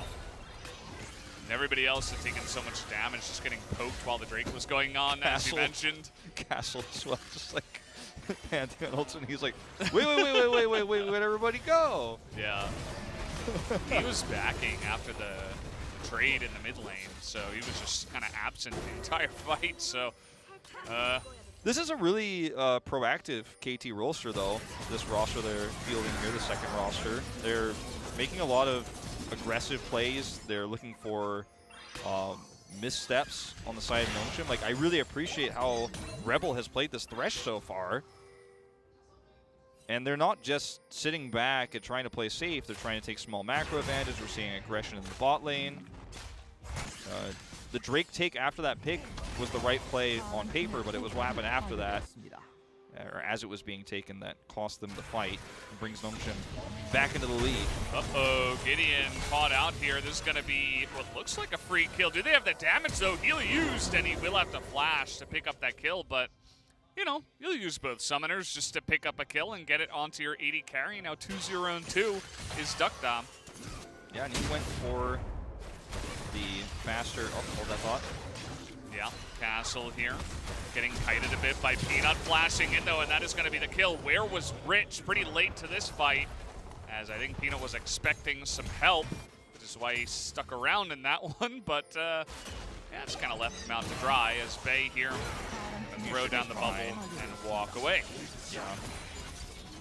What I was going to say is, you know, Duckdom built the, is building the Muramana, and you know, this is going to be a kind of a slower game for him as a result, but being 2-0 and 2 again. Yeah, this is this time, this is a pattern now. Okay. Now there's no escape for him. Graves had a bit of an easier time than even the Galio. And yeah. It feels like not respecting the fact that they have zero vision in their own jungle. They got to be careful just walking up in the lane like that. Yeah, I mean, sometimes you do feel like it would be crazy for NONGSHIM to be there just because of the inherent risks involved in that, especially when NONGSHIM doesn't have vision of Gideon, but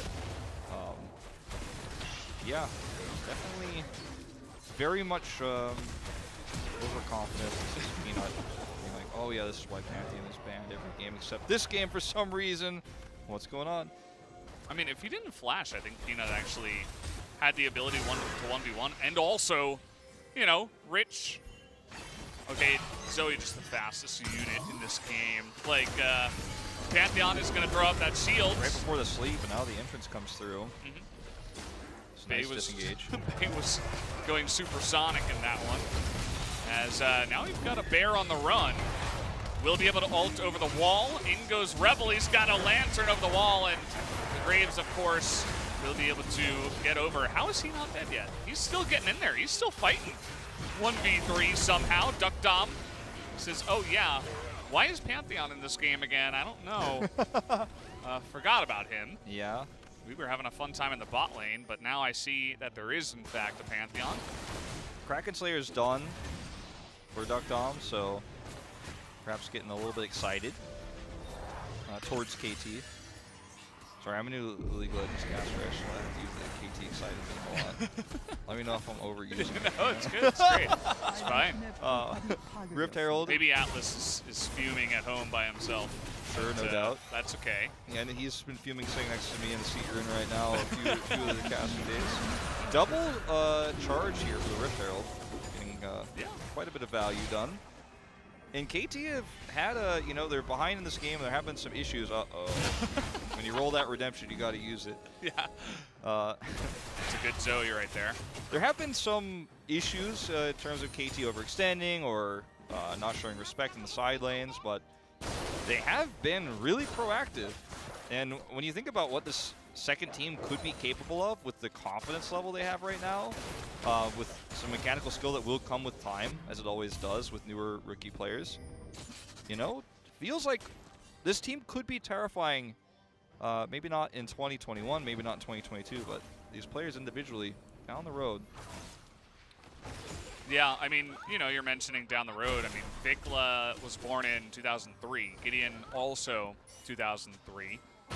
Some very young talents on the side of KT Rolster's secondary team here, essentially.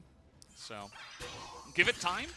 I'm, you know, you mentioned Rebel. I'm actually a fan myself. He's been impressing in this game once again. You can see that KT, they would love to stop the wrath of Zoe, but having a rough time of that so far. She's got a stopwatch now as well. And I mean, it's it's an uphill battle, let's just say. But it's not unwinnable by any means because of the way that Rebel is playing, the aggression we're seeing. It does feel like for the first time in this series, NONGSHIM are kind of on their toes, if you know what I mean.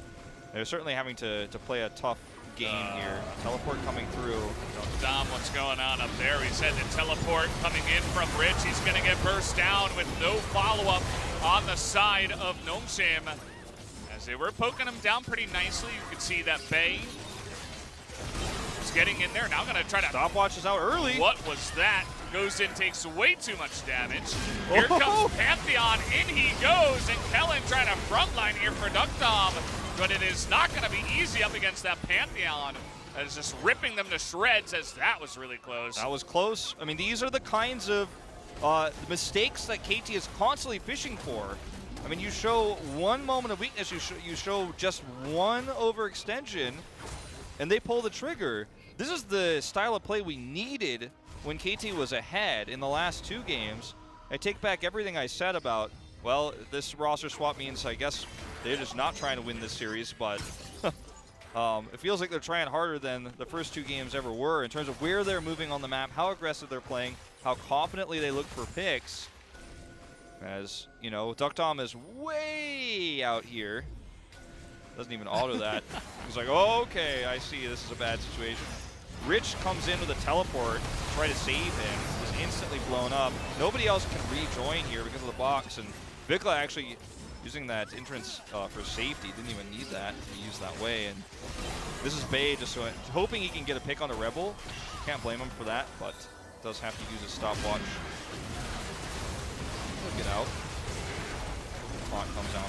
Kellen, Duckdom just narrowly escaping as well here with his life, and feels winnable here for KT if they can keep getting these picks. This one's timed a little bit too early for the Cloud Drake, unfortunately, but watching Kellen for some reason. Yeah, he's just running around. Yeah, I mean, this is pretty interesting. I feel like that Cloud Drake is not going to get much value at all for the side of NONGSHIM. The Cloud Soul, if they do pick it up. Yeah, their engage tools that are not necessarily hard engage are going to be a bit faster, but like it's just not really that much value at all. So I feel like KT, if they just hunker down here a little bit, maybe trust in the Noah carry that could come in later on. Also, Gideon is very fed on the Graves so far. His farming hasn't been fantastic, though. He's kind of behind where a higher tier jungler would be at this moment.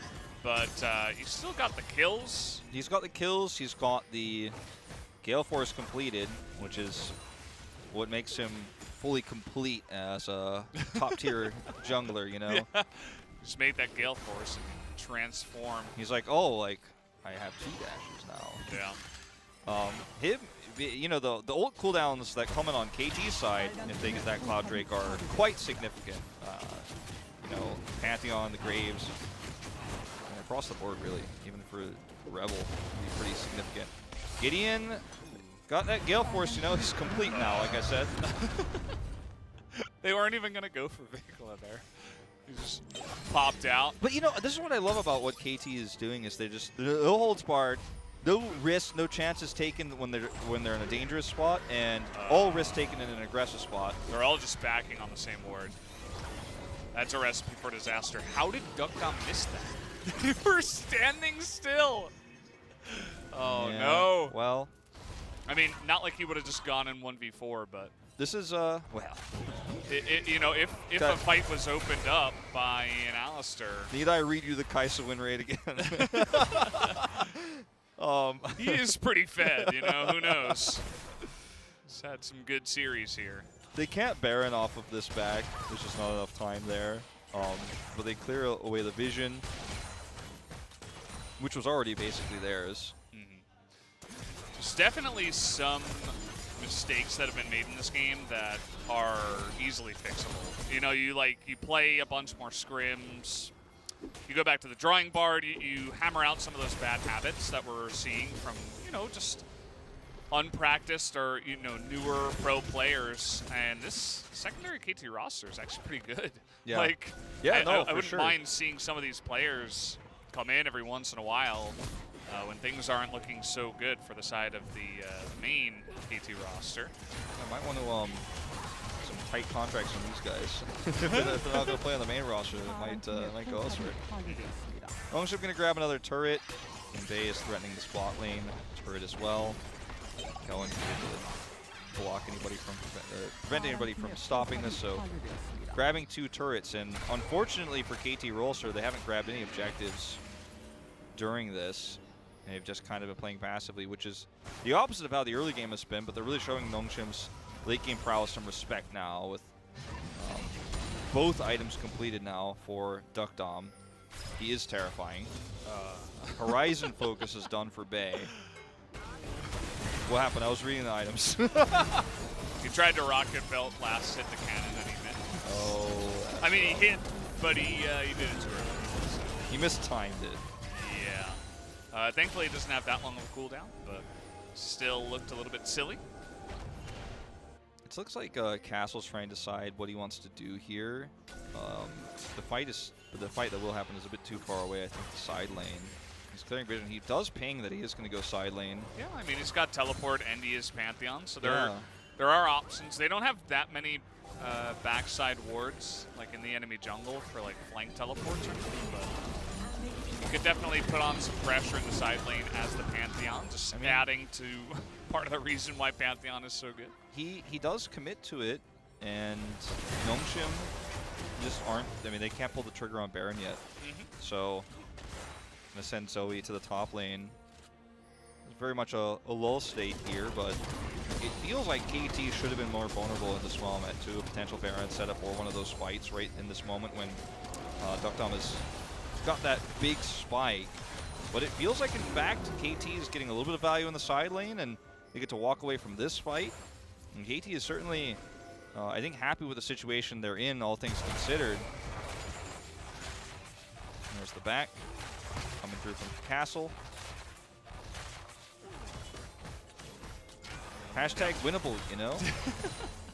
Yeah, I mean, we might see that game 4 after all. They were positioning around the Baron as if they were even considering going for it, or at least, you know, with the mindset that it is a possibility to try to pressure that objective and potentially take a fight. I wonder how focused they'll be on trying to deny this Cloud Soul. Again, I don't think it's going to offer too much to the side of NONGSHIM. I suppose Zoe will be able to portal jump quite a lot. Yeah. But, like a lot. Yeah, like really like an insane amount. And run really, really fast. True. And I mean, Alistair engages, not bad. It's definitely going to push them to a closer Elder Drake fight. So I think that's what they want. It's like the bigger meaning here. Yeah. Rebel is okay, yeah. Zoe is like, okay, Horizon Focus is pretty good. Get Zoe'd. Yeah, the spike is here across the board, I think, for NONGSHIM, and to not use this moment of advantage means that everybody can catch up on the other side. They also DuckDom just got a stopwatch, so he can play really aggressively in this fight. Peanut's just going to try to steal this Drake away. Now's the time for KT to make something happen. The Weaver's welcome send her right back in, but I don't know if this is the play. No, I don't. The Lantern is like not where it needs to be to make this happen. I mean, Vic could come in, but they're just going to engage, and in goes the KeSPA, going to stopwatch early, deny some of that damage. Big ton. And now DuckDom is just going to get denied from doing anything in this fight. Kellen with a big knockup this time around. Remember, Bay and Peanut still alive and shelling out so much damage in this fight, even though it started out pretty well. Killing that KeSPA and making it look even more worthless in this game. We do have NONGSHIM winning the fight in the end. Yeah, NONGSHIM do win it. The longevity is definitely there in the team fight for them, and despite the taunt, you know, the Weaver as well sends Peanut into the fight, so he's able to get back in very quickly. You know, I've praised the decisiveness of KT in this map in terms of the macro play, in terms of the team fights they forced, the team fights they've started with fresh hooks from Rebel, etc. But this might have been just a little bit too much. Start the Baron right in the face of NONGSHIM. They were just waiting for the respawn. I'm like, what the hell are they doing? Yeah. It looked so silly. Okay, we finally get it. So here's the replay. Look at Rebel's Lantern position here. It's for Vikla to come in, but instead of just in with his ultimate. Meanwhile, You can see Duck where it Dom, comes I in. don't know what that was. The taunt is big. Duck Dom dies as you, with your question marks that came out of your mouth just then, but Yeah. Kellen actually gets healed up and survives. There's just so much good peel from this Alistair. Yeah. Duck Dom went in a bit too early, but the fight was kind of saved by Kellen. Really good follow-up, and he created a lot of space. He and Rich for Bay and Peanut, who are apparently the bigger two damage dealers in the squad, at least for that fight. And yeah, at the end of the day, I mean, NONGSHIM is okay. Well, just passing through his castle. Hazel just sneezed across the map real quick. He's just castling as king, you know, just like swap the rook in a position. Yep. Too bad there's no turret there. Would have been perfect. Yeah. Well, Yeah, it doesn't block turret shots anymore, but it still blocks the Zoe. still very good at basically everything else. This feels like, remember last time I said, well, all NONGSHIM has to do is be careful and not mess up a hard engage. This time I think they probably just will engage like they did before. Weaver's Wall here just trying to help secure this outer, or the inhibitor turret.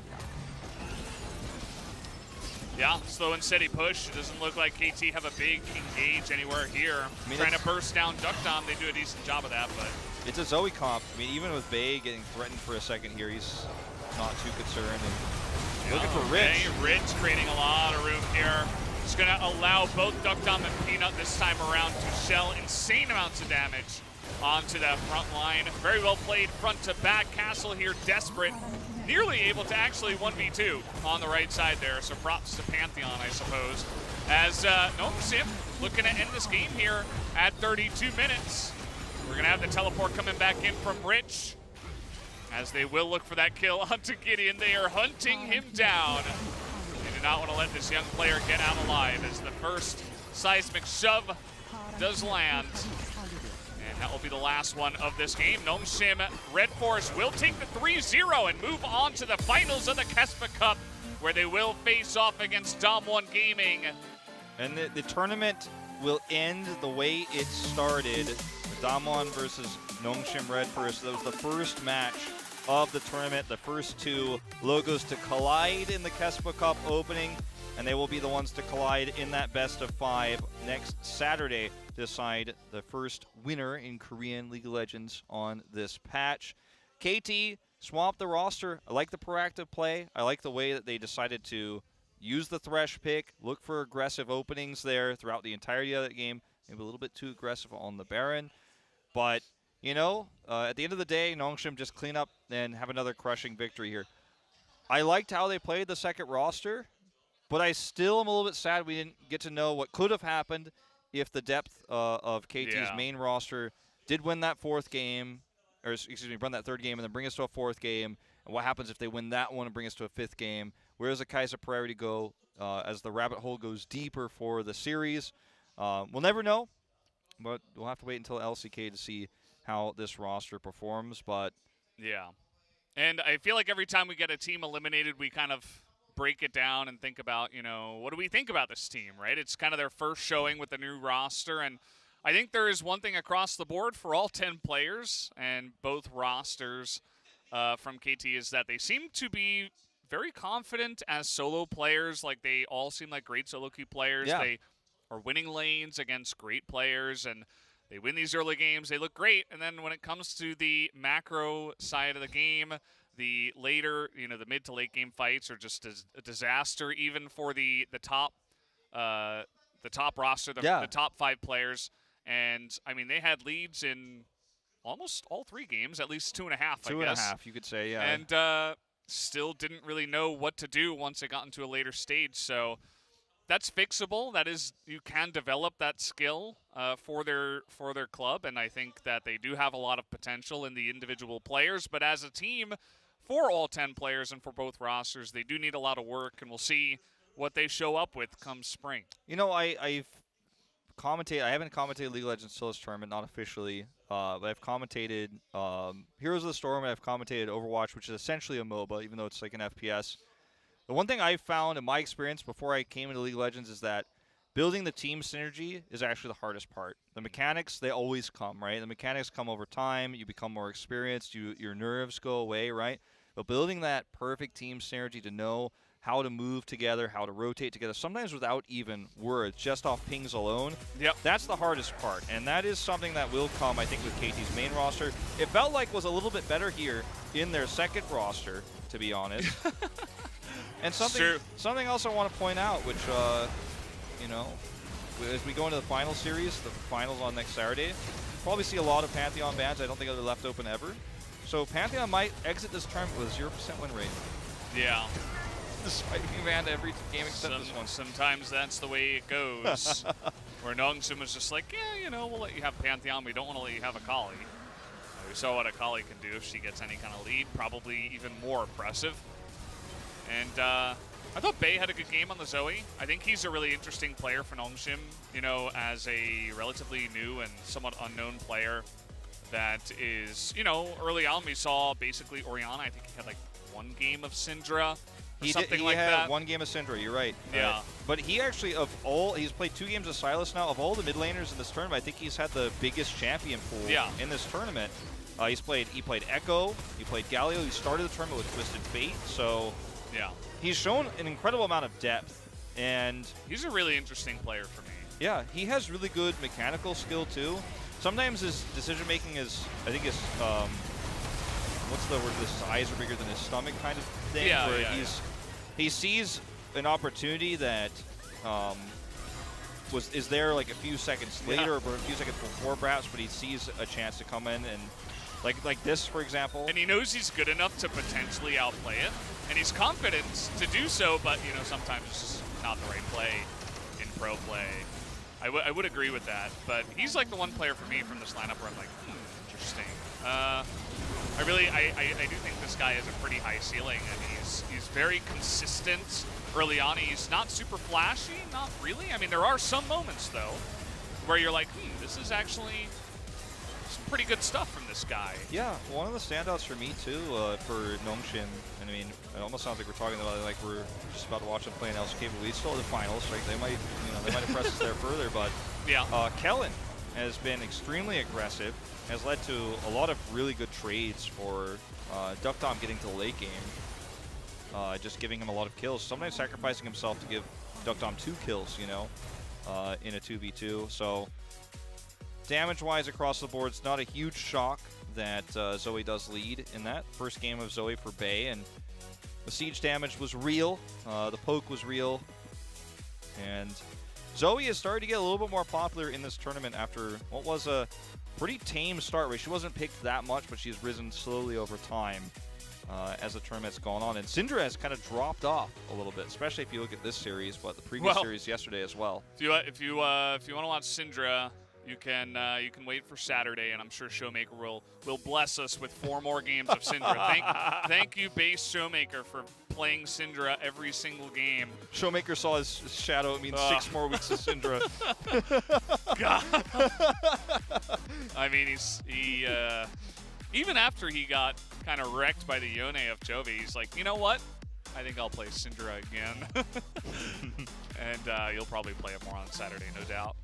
As the 3-0 comes in from NONGSHIM Repforce, I wasn't sure what to expect from this series, to be honest. I just kind of wanted to let it happen and wait and see.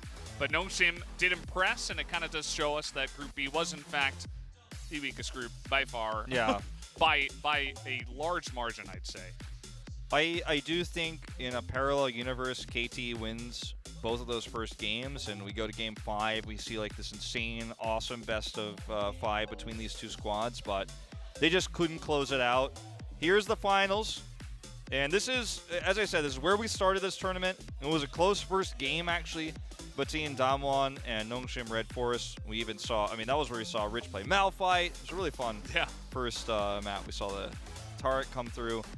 I think we're going to see fireworks in this grand finals. I mean, Damwon massively favored again, and we've seen this matchup already. I'm a bit worried about that bottom lane, to be honest. I think that Ghost and Beryl are about, right now, maybe 3 or 4 tiers above where Duckdom and Kellen are. Just to, you know, say the truth, I think that Duckdom and Kellen need a lot of work before they can have some luck against this bottom duo. Yeah. And this is a preview of, where we might be in the first few weeks of regular season. Put Genji and T1 in a different box over there. Schrodinger's academy teams. I don't know. We'll see how their main rosters are when we open the box. We'll see. It's coming soon, Yeah. 2-3 weeks or so. We'll be getting into that. But, yeah, it'll be interesting. I think that the Canyon versus Peanut matchup is also really cool because Peanut has been looking pretty consistent. Looks like he's having fun. Lots of emotes. Yeah. Canyon likes to have his fun as well.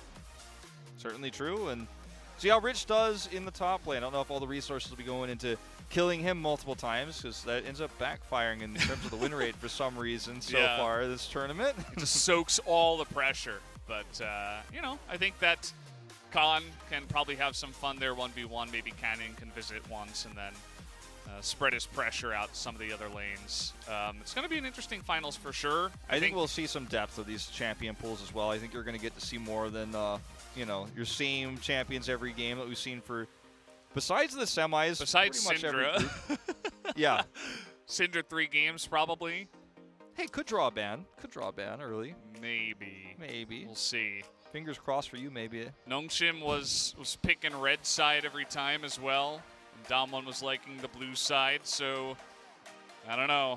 We'll see if they have that availability on the bans. But it looks like that's just going to do it here for the semifinals. Doesn't look like we got any more games today. Nope. A pretty quick 3-0 on this one. But make sure you guys are tuning in for next Saturday. We did have 7 days of KeSPA Cup here during Christmas. But tune in on Saturday for the finals. We'll see you then.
한 팀의 억제기와 파괴를